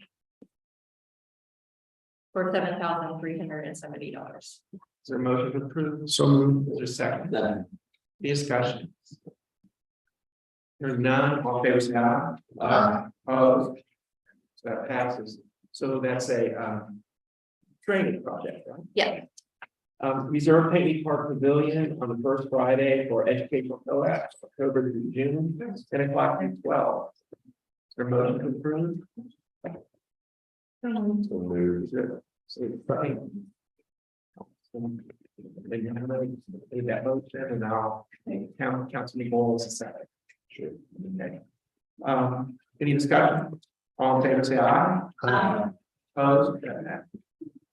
Pig Camp Road, preservation project cost increase, you were just telling us that we don't have. Correct. Okay, next we have request to hire a Coyote trapper, Councilman Bowles. You just took the last one off. So the thing. Yeah. camera. Right, it's not necessary. Yeah, my request was based on when he built Biggie after an article about the lady over in the post neighborhood getting attacked by a coyote. You know, I don't wanna overreact. I don't know if we even have a coyote problem, if that's a one-off.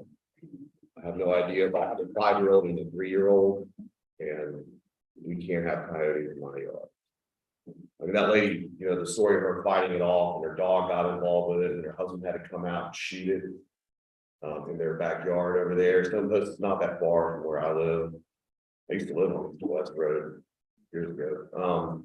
That was the origin for this request. Nikki had a cost estimate, which I don't remember. Yes, so we met with the company that provides tracking services out at Sullivan's Island, so they have a lot of experience working with residents and with the municipality.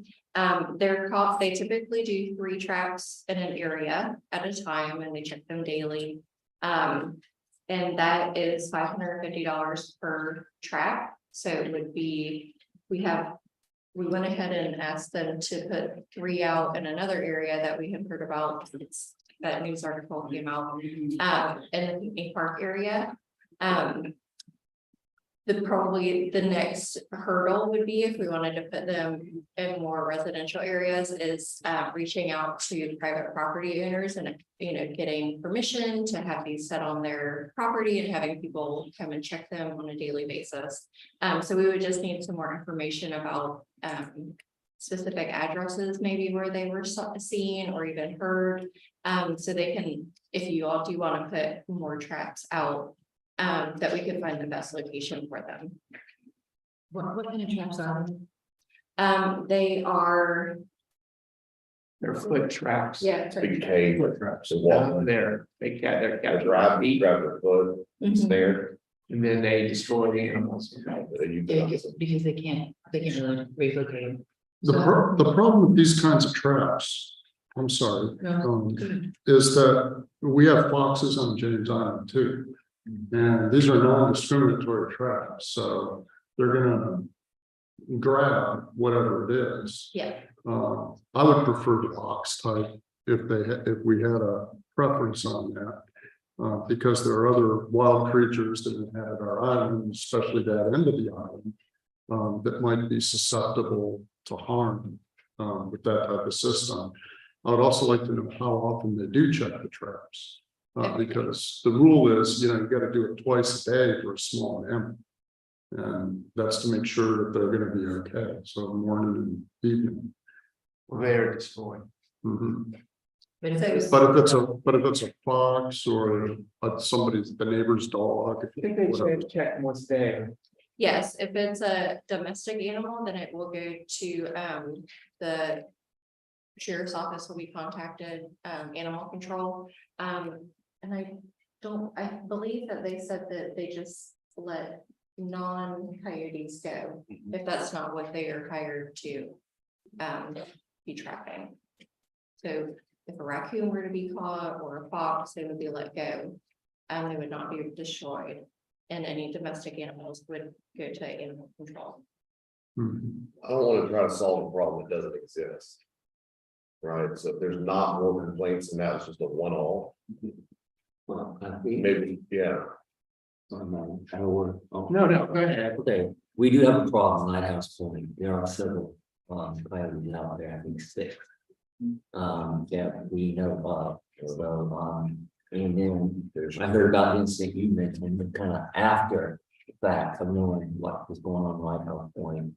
And we worry about, you know, dogs and cats, you know, being attacked in the night and maybe even eventually humans.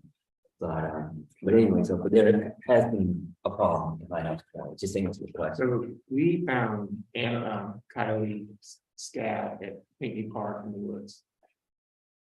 That's why we're putting traps out there now. There's already 3D set up. Yeah. And so if we were to extend this, then, you know, we're gonna hit our $2,000 limit, so we'd have to expand it. And it just seems to me that there, you know, we're getting some reports around, in James Island Creek, you know, around Clark's Point neighborhood. But mostly it's Clark Sound, which is on the south part of the town.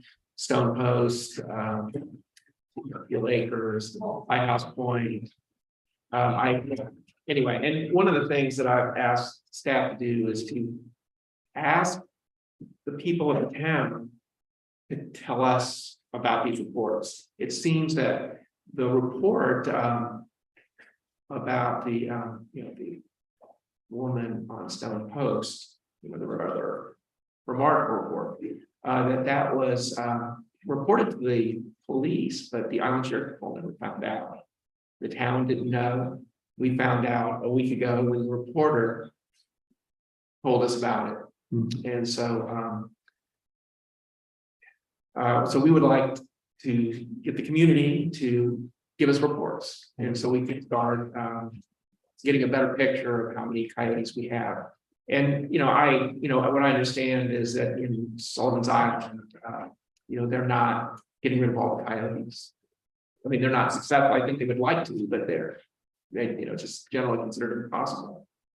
But particularly troublesome coyotes that might be deterred and maybe captured. So anyway, we hope to have people in the community share with the town information, so we have a better picture of coyote sightings, like Councilman Mullinax shared about Lighthouse Point. And then, and like I say, we've already got some started. We could expand the program. We could look into alternatives and maybe other kinds of traps. For Pinckney Park, have you had any success with the traps that you've got there? I don't know that we have any traps out there now. Oh, but you did have. In the past? No. Yes. Okay. I don't think it's actually happened. But you're planning to? So I'm not really sure how to move this forward, Dan. I mean, what I'm asking is just to. Like, maybe we need to wait and see what happens with the ones that you have out there, and then see if people in the neighborhood can catch them on their, like, everybody's got game cameras and stuff in their backyard, you know, Well, perhaps that's not, you know, we'll just see what, we'll get more information. I think that makes sense.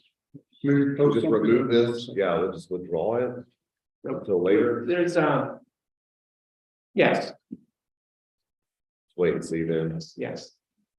When I made the request, I didn't know we're already putting some out, you know, at the time we made it. So it's not specifically in Lighthouse Point, because we're not sure where those sightings have been. So, you know, I think maybe for the next council meeting, we could get some more specific information, talk to some of the folks that have seen them, so we can identify a good spot, and then maybe bring back alternative of different types of traps and see what that cost would look like, or go ahead and identify a place in Lighthouse Point to utilize this existing tracking system and get some funding approved. Okay. That sounds great. So we'll go on then. Thank you. All right. Next, we have Land Use Committee report. I have no report. Environmental and Beautification Committee. Yes, James Island Pride is a citizen council of the Environment and Beautification Committee. James Island Pride is hosting a litter pickup this Saturday morning from 9 to 11.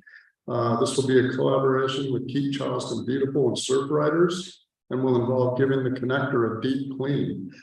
This is in conjunction with the connector run that's happening this coming Saturday morning. So it's an opportunity to pick up litter on the connector in relative safety. We're going to meet here at Town Hall at 9 o'clock, get supplies, and then we're going to hopefully have enough people to divide into two groups. One will start at Harbor View, the other will start down at the Folly Terminus, and we'll meet in the middle, right? That's the goal. So if you all want to help us pick up litter on the connector, there's a golden opportunity to see what the highway looks like without cars. There might be some runners on it, but we can pick up trash in relative safety. We'll then meet back here at Town Hall at about 11, and we'll feed y'all pizza. So that's the idea. All right.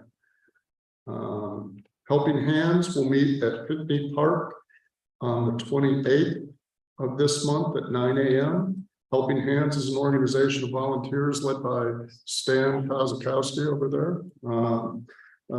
He helps residents who don't have the ability to care for their yards themselves by bringing volunteers to do the yard work for them. And it's a good organization. You're part of a group, church group or whatever. Stan is always looking for volunteers. If you wish to contact the town, you can contact the town of James Island, Robin Sanders at 843-795-4141 for information. And that's all I have for James Island. Any questions for Karen? Thank you very much, Karen. I don't know who's gonna fill your shoes. Public Safety Committee, Councilman Mullins. Wait, first off, I have a nominee for Walk Bluff, Josh Hayes, met him very. Will be a very good member, and so I put that name in nomination for Walk Bluff. So second, Second. all in favor, say aye. Aye. Opposed? So that passes. Okay, anything else? Oh, I'm sorry, and the next meeting will be a week from today, the 26th, at 7 o'clock. Thank you. That's all. Okay, History Committee. We will have our annual first shot event. No. I'm sorry, Remembrance Day. I just did the flyer before we came in here. It will be on Sunday, October 29th from 1 to 4. Mr. Paul has put together a really great program this year. So we will meet out again at the Point at Fort Johnson for another lovely day. And who owns that point now? It is now owned by the American Battleground Trust as of a couple weeks ago. So we're making progress. Mhm. So Rethink Valley Road. That will be a combined meeting next week with the James Island Intergovernmental Council on October 25th. Here in council chambers. Rethink Valley Road will begin at 6:30 and James Island Intergovernmental Council will follow it at 7 p.m. Any questions? Thank you. Drainage Committee. I have no report this time. Business Development Committee. No report, Dave. Tree Advisory Committee. The Tree Advisory Council did meet. We voted on a winner for the next Canopy Tree Award. We haven't contacted the owners of the tree yet, so it's still a secret. We also discussed the need for some bylaws to help in administering the tree and also ways to enhance the Tree Council's information on the town website.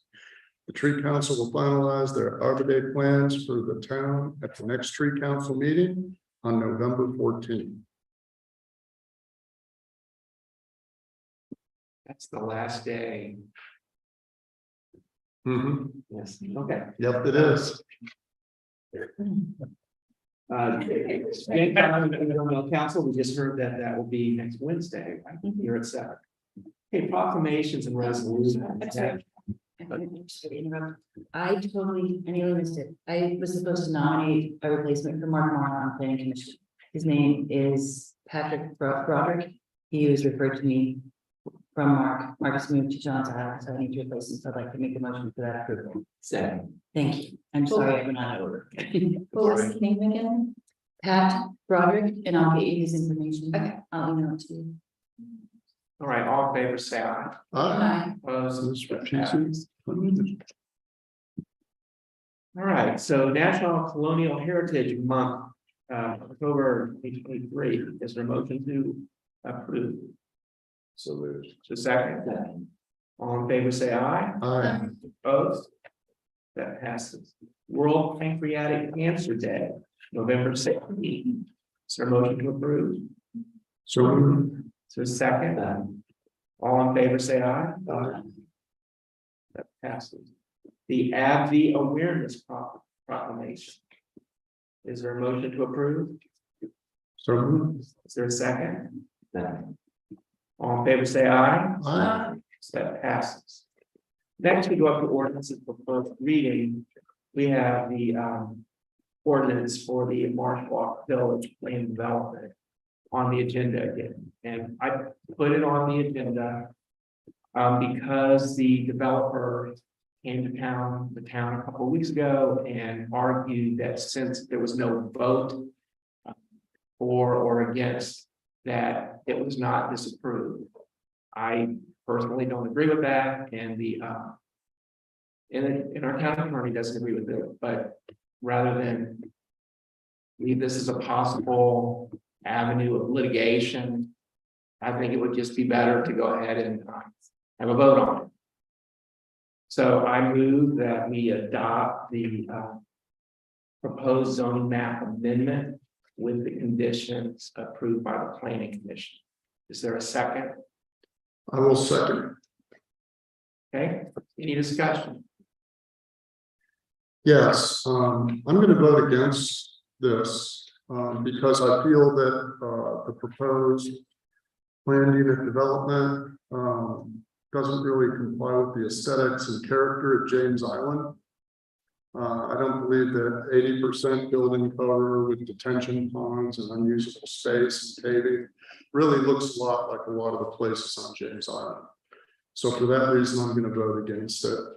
I don't think a detention pond is necessarily usable open space. It's not aesthetically pleasing.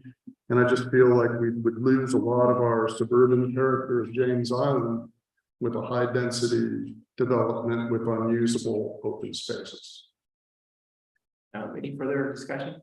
I concur with Councilman Milliken. I also don't think it fits with the nature of and the character of small homes, small family homes on James Island. I don't think the detention ponds are a good idea. I don't agree that it.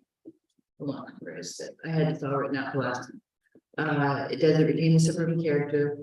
It does not allow. It doesn't protect natural and historic features. So I just can't do it. Okay, any other discussion? Okay, I'll say something. I'm opposed to it, so mainly for the homes that they want that's close proximity to White House Plantation. I believe some people came out here tonight that will just exactly flood issue that they already seem to have. That's why I'm against it, mainly for that situation. Said this last time, we didn't vote on it. Over an acre of that land is commercially zoned already. The PSD has it for sale. We're kicking the can down the road if we vote it down. If you don't want it to happen, we are not the board to decide that for you. So it sounds like we're probably going to vote this rezoning down, but it could go under contract again. Someone can build on it under the permitted uses very soon, and there's nothing we can do about it. That's all.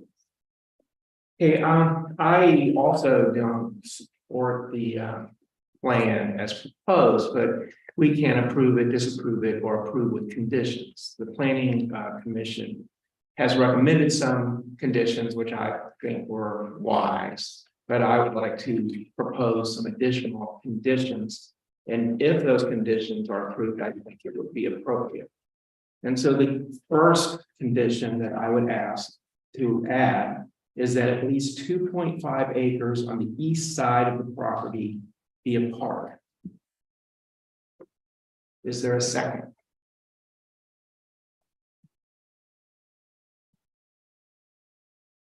Hearing none, that fails. Now, my second condition was to have no more than 13 dwelling units, up to 5 multifamily, the remainder being single family detached. Any multifamily or single family attached be on the south end of the property. Is there a second? A second for discussion. If we. So. What you're proposing with the park as well, you would not consider that downside. This is a rezoning and it's changing it's a condition on the rezoning. And so if this, with these conditions were to pass, it would reduce the housing density allowed. I do think the park part is important to include as well as reducing the number of housing. Sorry to interrupt, you know, these sound like a bad idea. I fear that we might be opening ourselves up to being sued by the PSD for reducing the uses they're currently allowed on the property. I would say that before council approves a rezoning that includes a park, a 2.5 acre park, is that we should be prepared to spend our greenbelt money buying that. So the property is worth 1.8 million, 1.9 million, 1,899,000. $750,000, which the town has in its greenbelt account, is about 40% of that. 40% of the property is 2.5 acres. The east side is the low end, and it's adjacent to White House Plantation. So that would stop the development of that part of the property, except this part. And it could be that if the property owner, I don't believe that they could successfully sue us for taking, but they could try. And I think that we would have to expect to have to, we should be prepared to pay for the property. I don't think that we can expect that the property will be left undeveloped as a park without being compensated. Well, we would also have to find a source for funding that. And that would be approval from the Greenbelt Board to make a purchase of that property. So there would be a further time lag in that decision as well. That's true. Because that's not really our decision to make. Well, I believe that it is actually all the town, this is money allocated to the town. It's true that the Greenbelt Board has to make a recommendation and that it would go to county council. But I believe that it's basically our money to spend. And we should treat it that way. We're not just like a private group out in the unincorporated area coming up with projects and competing for funds. This is money for town council to spend, and we should take that decision. All of these sound like good ideas to me, but I feel like it would get complicated and potentially not enforceable to go through this. I would advocate for just straight voting on what's up there now. And if we're gonna rezone or go for a park or something, that would be a separate. So we're still at no second. We're still. So any further discussion on that? So I'm all in favor of that condition that no more than 13 units up to 5 multifamily or single family detached, or remainder single family detached, any multifamily or single family detached on the south end of the property. All in favor, say aye. Aye. All opposed? No. Next, I would propose that the commercial area coverage be no more than 1.27 acres. So currently, it's a second. So currently, the proposal has expanded the commercial. So right now, there's a lot that's 1.27 acres commercial, and another lot that's 4.5 acres single family residential. The proposal has 1.6 acres commercial, so it expands the commercial by about 25%. And I think that that is an intensification of the density and not appropriate. And so as a condition, I would propose that the commercial be reduced to 1.27, which is what a commercial is today. Well, that's what it presently is, so. So if it were to pass, then it can be, so right now, the way the commercial is like long and narrow.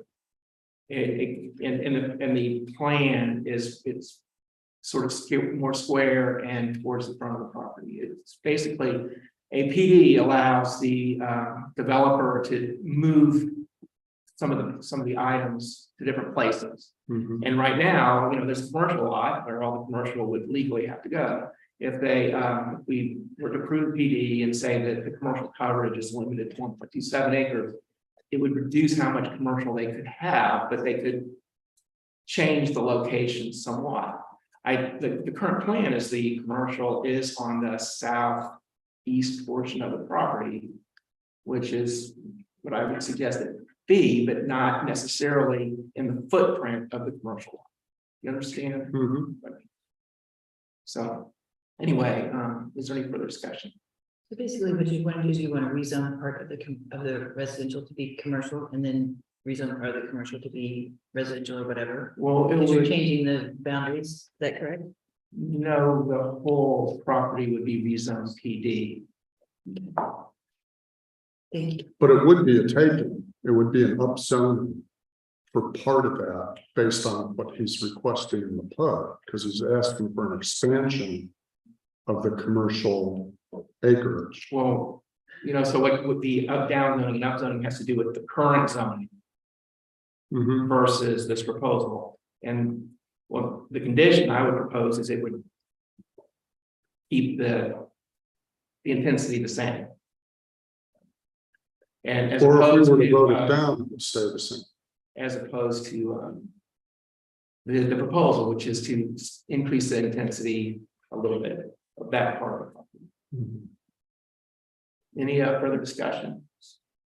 So this is the commercial area coverage, reducing it 1.27 acres in the PUD. All in favor, say aye. Aye. Opposed? No. Okay. So next, remove the restriction on gun sales. Is there a second?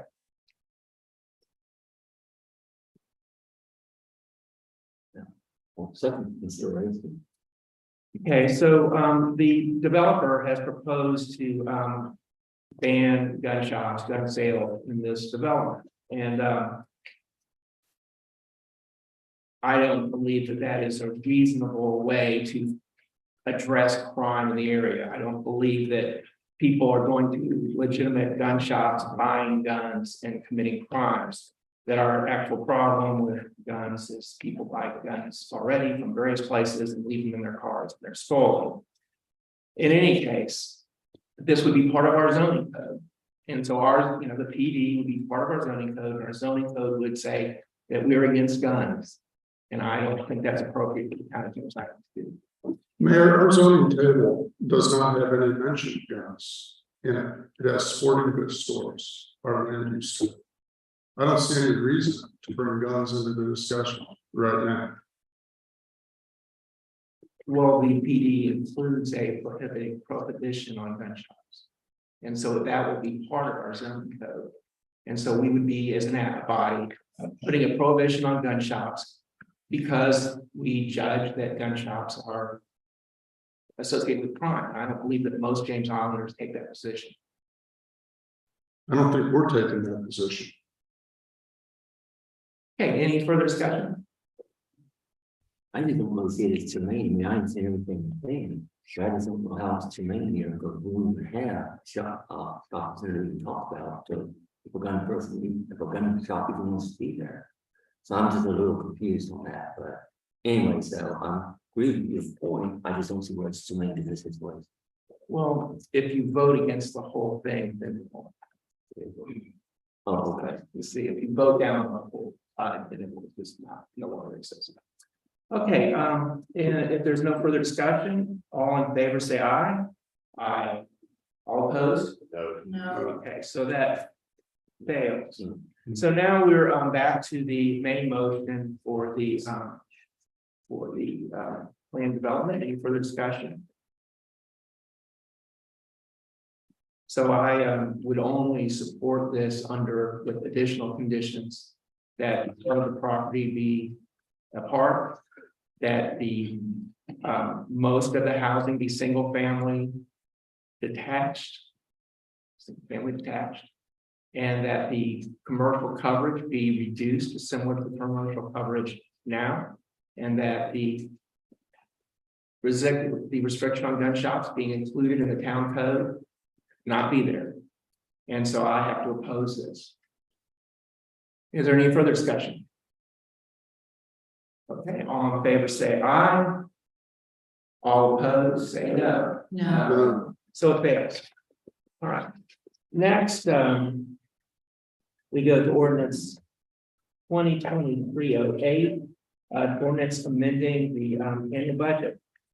Nikki, would you like to explain? Yes, so the last couple of years, we have reached a threshold of $50,000 in accommodations tax. And so that is a specific tax that the state of South Carolina collects from all accommodations related activities.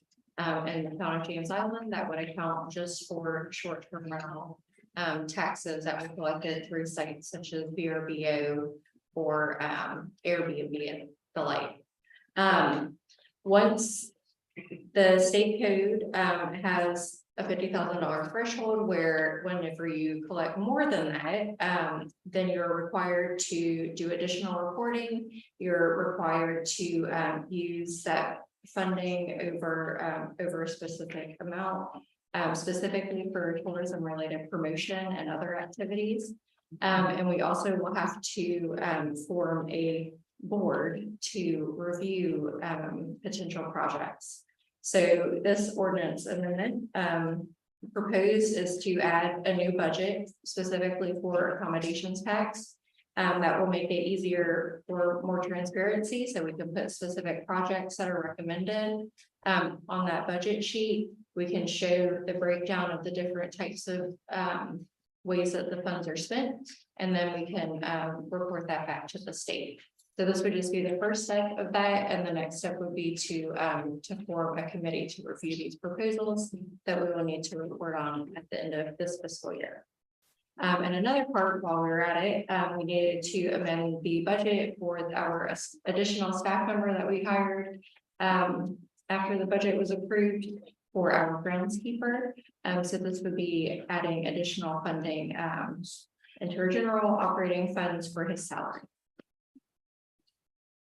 So is there a motion to approve? So moved. Is it second? Any discussion? Hearing none, all in favor, say aye. Opposed? So that passes. Ordinances for second reading, ordinance 2023-06 to amend business licenses to update class schedules. Is there a motion to approve? So moved. Is there a second? All in favor, say aye. Opposed? So that passes. Okay, is there any new business? Any executive session? Okay, announcement closing comments. Malcolm Holt.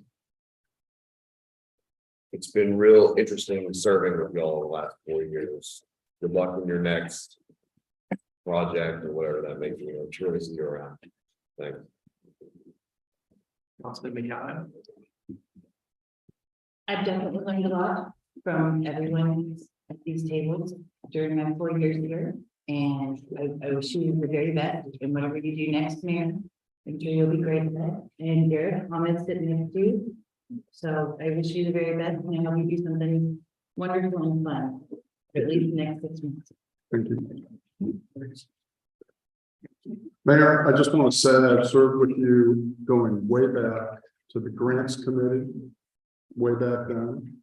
We did some work in roads and drainage under one of those towns a long time ago.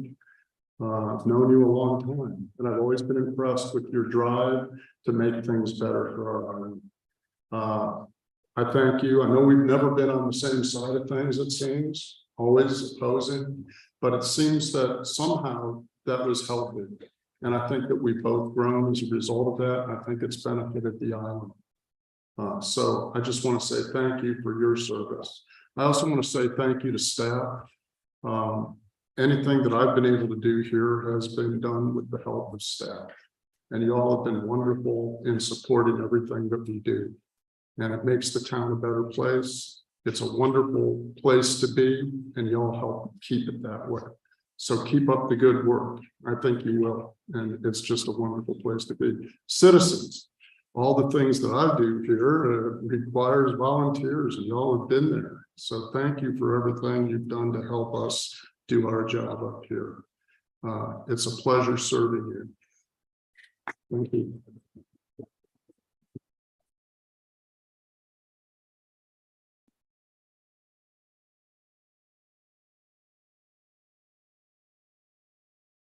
Well, Garrett, you will be missed. You were the conscious of the council. Many compromises wouldn't be done. And, you were in the middle there. And, Mary will be missed. Your commitment is in the harbor idol. And the commitment and dedication of this town from the beginning to where we're at now.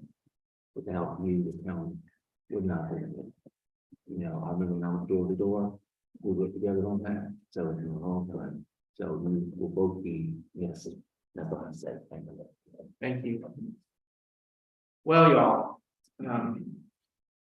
so this is my last meeting. It's been a long, strange trip. You know, I was elected in 2010, and I was completely confident that the town in Town 3 would be there permanently.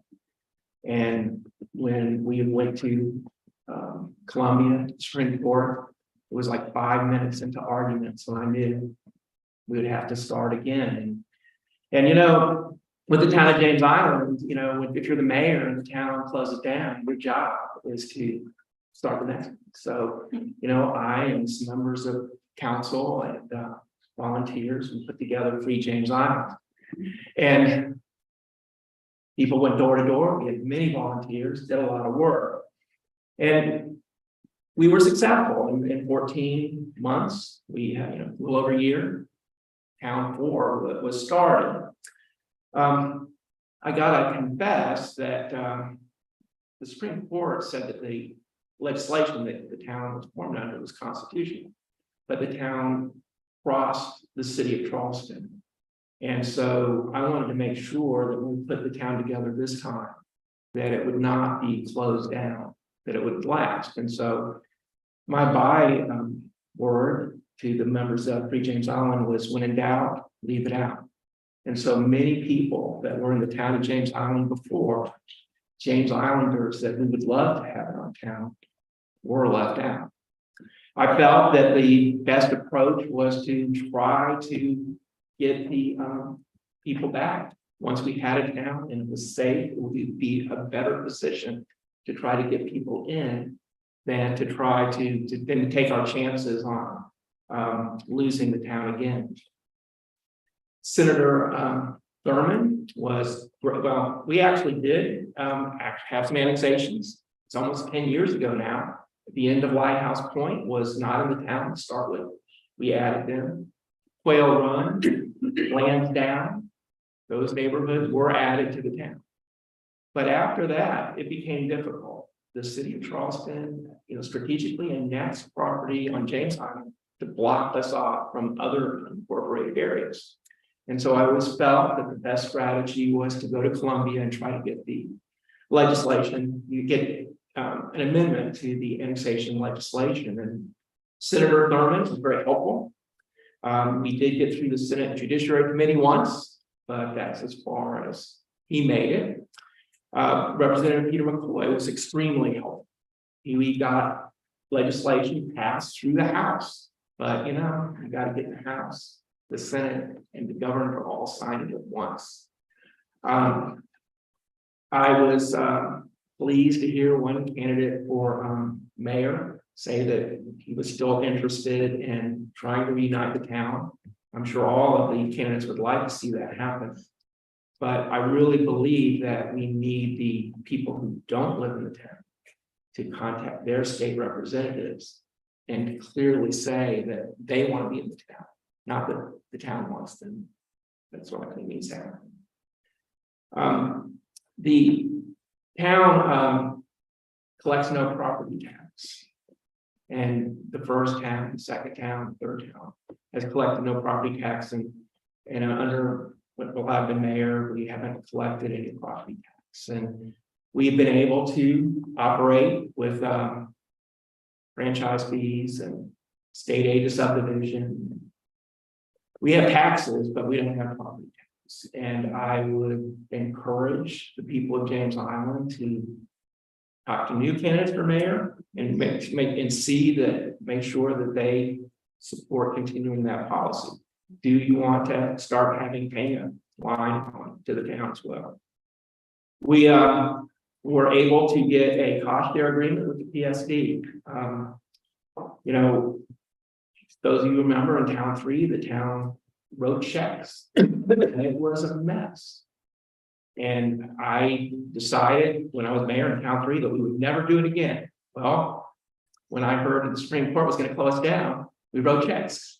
You know, rather than just end up with a bunch of money and have it be taken by the county and the other municipalities, which is what happened to all the money from Town 3. But in 2019, the PSD agreed to a cost share agreement, and we reduced the taxes that our citizens pay. It's very similar to what you would pay if the town collected property tax and we provided our own solid waste and fire. We pay similar taxes to what we would under this plan. I hope that we will continue this plan and that you will ask, that citizens will ask candidates for mayor and council where they stand. The town hall, well, I was okay with the old town hall. To tell you the truth, it was up to me. We probably would be in a little cardboard shack or something, but I did, decide that, yes, we should go ahead and build a town hall. And it was really staff, and especially Ashley Callahan, who was responsible for giving us this beautiful town hall. And the office building is named after her for that reason.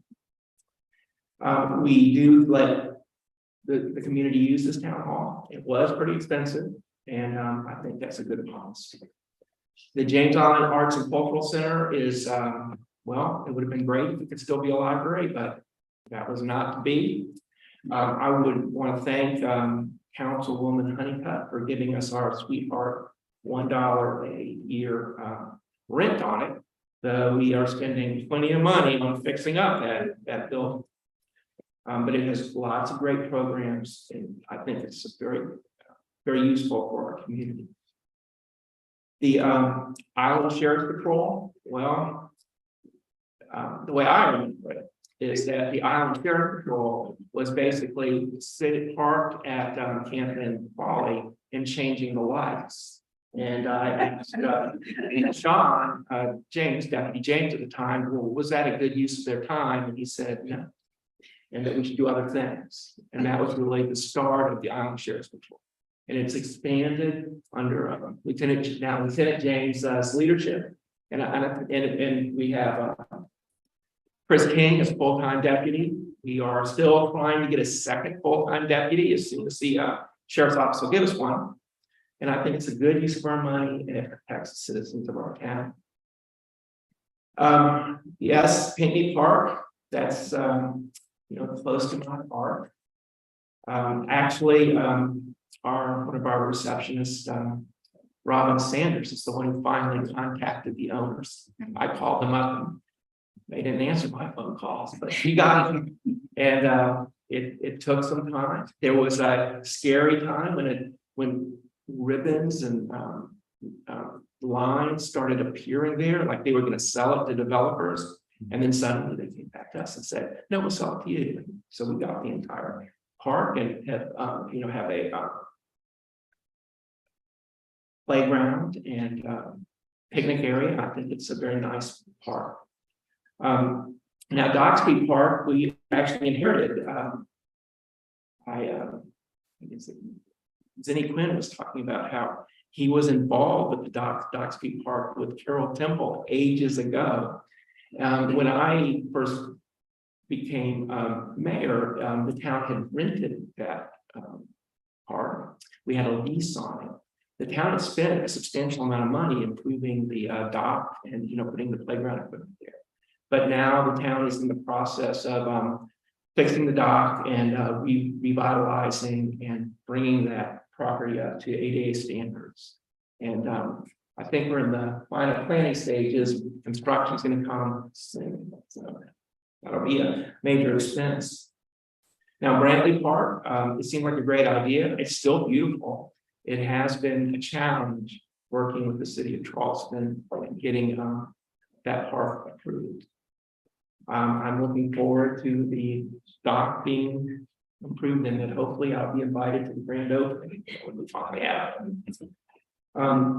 Well, one of the priorities I had when I became mayor was to build sidewalks in this community. And so the story is, when I was on town council, 2002, here it was the grants committee, I guess.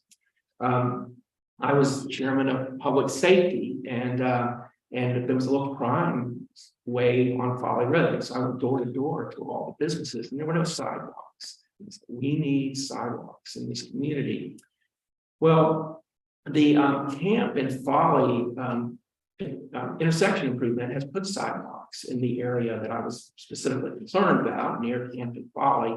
But you know, while those all came in while the town was in existence, those actually got started during that period when the town was not in existence. It was a county project, but we approved it, and I think it's been very, very useful.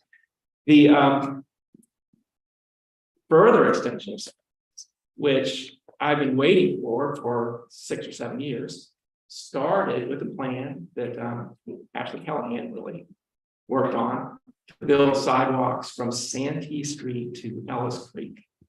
And then we got a grant from the COG, and the county took over the project and expanded it. And it's supposed to go all the way from Ellis Creek to Walmart, you know, but when we expand these projects, it takes longer to get them done. But I'm really hoping that we'll see sidewalks from Ellis Creek to Walmart in the next year. That construction should start.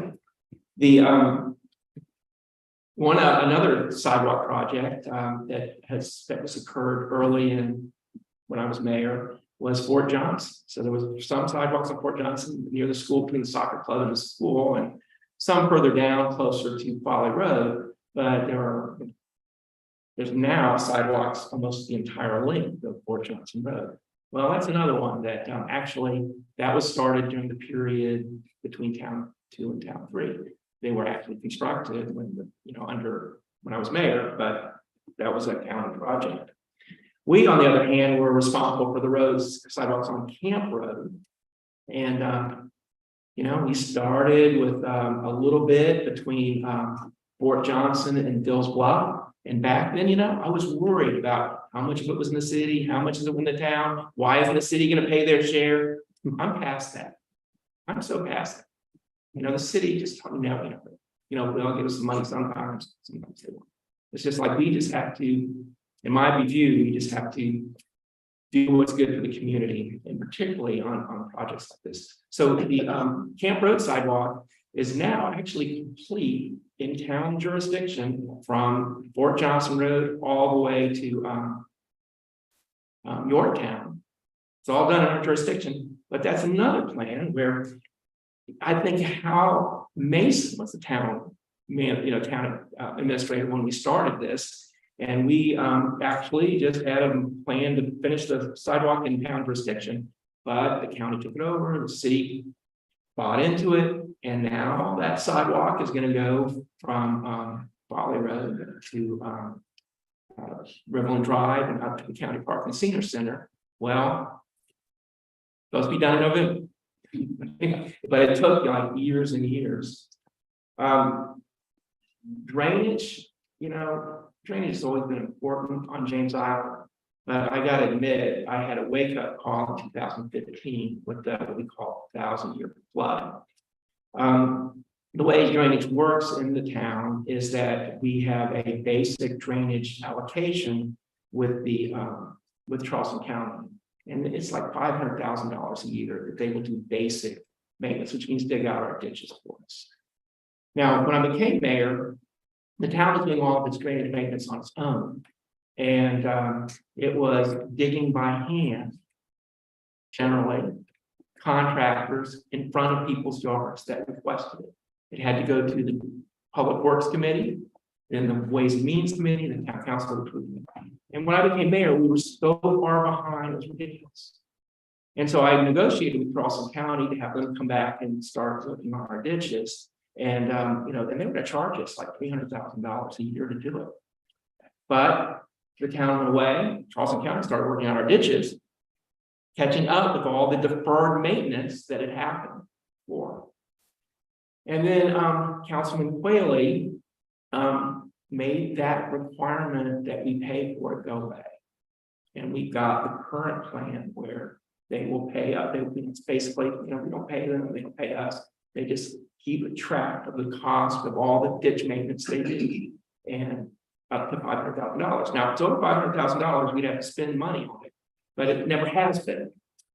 The SCDOT does a lot of ditch maintenance in the town, and all of our real major roads, Folly Road, but what I call our major roads, Fort Johnson, Harbor View, Hills Bluff, Camp, those roads are all DOT roads, and the DOT is responsible for the ditch maintenance in those roads. But there are some neighborhoods that all have DOT roads. So Lighthouse Point is like a DOT road neighborhood, and DOT is responsible for those roads. And in the past, they were pretty slow to get to them.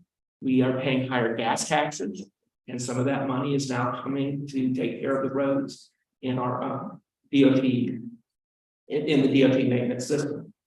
Now, by the way, the town is completely off the hook. The town is responsible for non-basic maintenance, repair. So, tonight we spent $7,000 on that box. Well, that's typical kind of expense. We do that frequently, but sometimes expenses are really high. So, some of the neighborhoods have piped drainage systems. The corrugated pipes were supposed to last 50 years. They're 50 years old. And so we are spending over $1 million in Quail Run. And now there's other places where it's not really that the ditches have failed or anything, that the pipes have failed or anything. It's just that never has anyone got easements and actually prepared to do proper ditch maintenance, and that's like the Down the Island or the Honey Hill drainage system. So the town spends a lot of money on drainage. We've had quarterly, we've had monthly. Well, actually, I think to start with, we had quarterly stormwater managers meeting, and then they moved to monthly sometime after the 1,000-year flood. So the DOT, the city, the county, and the town, all the stormwater managers for James Island meet once a month to plan out the drainage on James Island. It's important for people to understand, when we hear candidates for office, say, well, we need to get together. That we've been doing that for a long time. I would say we should continue working together because we do work with them. After the island-wide drainage study, after the 1,000-year flood, we had the island-wide drainage study, which is actually my idea. And we need to have a drainage study for the whole island. And the stormwater manager said, that will cost us millions of dollars. Well, after a while, they agreed. But it's they identified all the drainage basins. They identified a lot of the drainage systems. But we are going back and doing detailed drainage studies on each basin one by one. And so in the town, we've just done the Camp Road basin, and we within the city paid for their part, and we paid for our part. And next, in the state, we got a grant to do the James Island Creek basin. So we do a lot of drainage work in this town. Road paving. Well, I guess someone mentioned that. So there are roads in this. There are dirt roads on James Island where the people who live there want them to be dirt roads, but there are dirt roads on James Island where the people believe that, well, why weren't our roads paved and everybody else is supposed to? And I've always believed that we should get those roads paved, and we made substantial progress. Now, Honey Hill Road was paved, but actually that was one that got its start during that period between Town 3 and Town 4. And it's our responsibility now. But we had it was built, it was paved while the town existed, but it was really a county project. Now the county's helped us with all these projects, but we were responsible for Ben Road and Jeffrey and Lemon Tree Road. We hear a lot, and particularly during campaign years, about all the overdevelopment on James Island. Well, while I've been mayor, there's been 30 homes built in new neighborhoods. There's been 2 new neighborhoods built in this town. While I've been mayor, 30 houses. That is like a fraction of 1% of the housing, it's like 5,000 houses in the town of James Island. It's a tiny fraction of 1% for each year, and then it adds up to a little less than 1% after the full time. However, we do have, you know, a good bit of new homes being built, and it's generally in existing neighborhoods, you know, your neighborhood, my neighborhood, well, there's 1 or 2 vacant lots there. Well, they're filling in.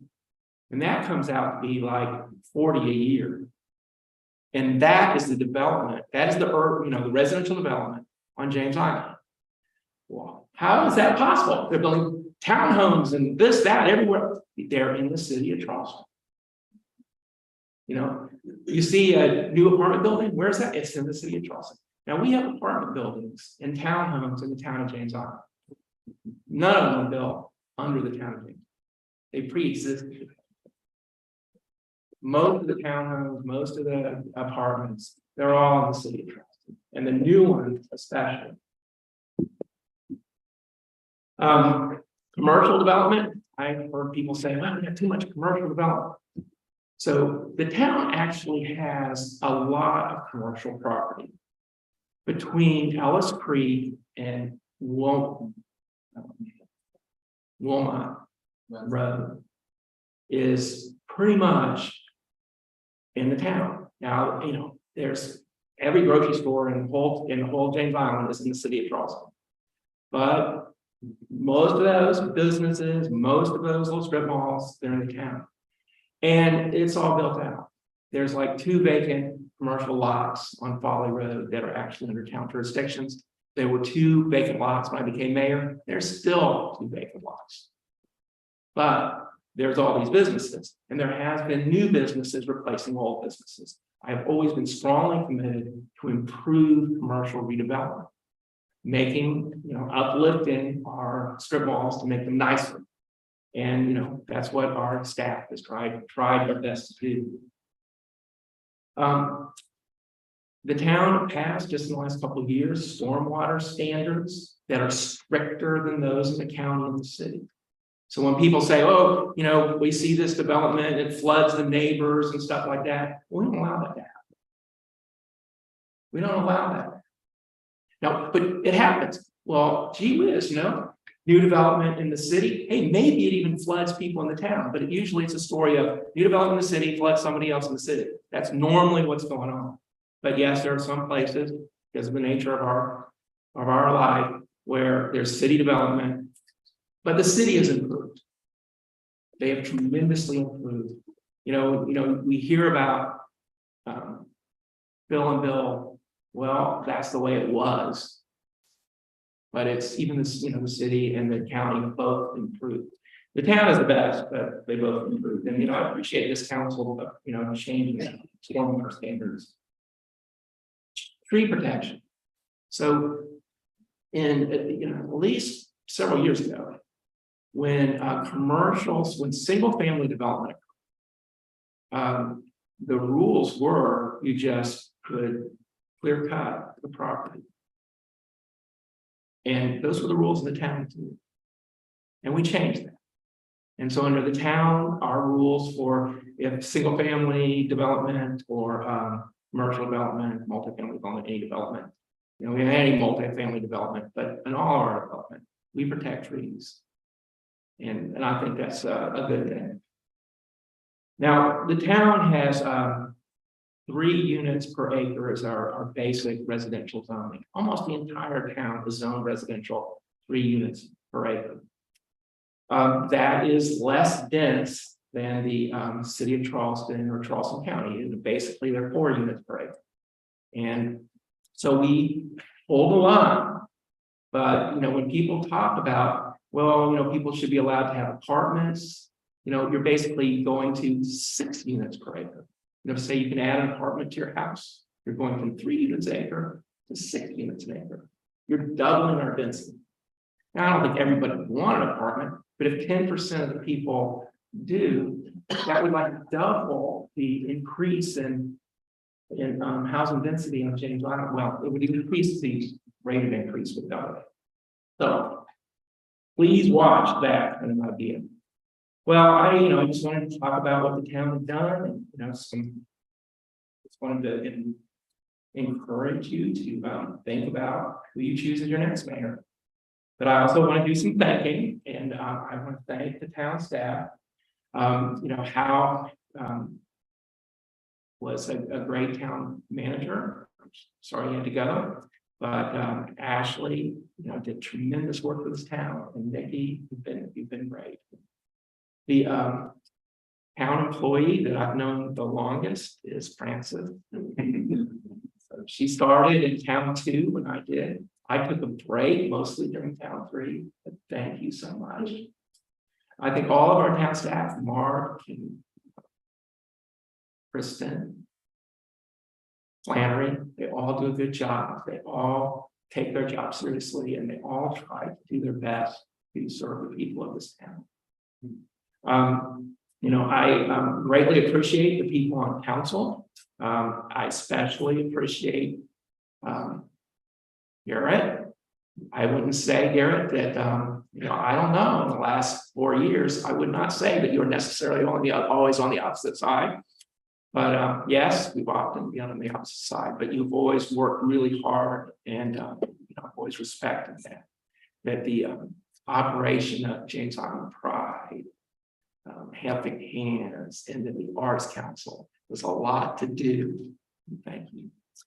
And I want to thank Councilman Mullinax for his work on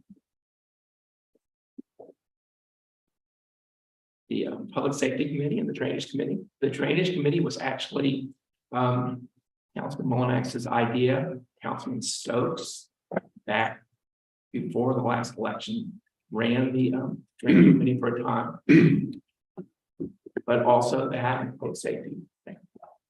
And thank you for the rest of council for all your help. And thanks.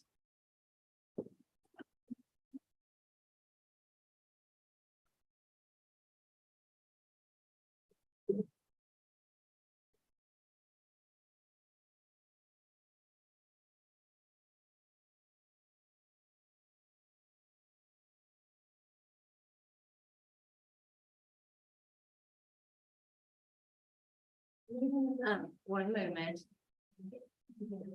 Francis and I thought that before you hammer that gavel one last time, that you should take home your Mayor Woolsey gavel, and every time you look at it, you think about all the wonderful things you've done here. Well, thank you so much. I really appreciate it. Meeting.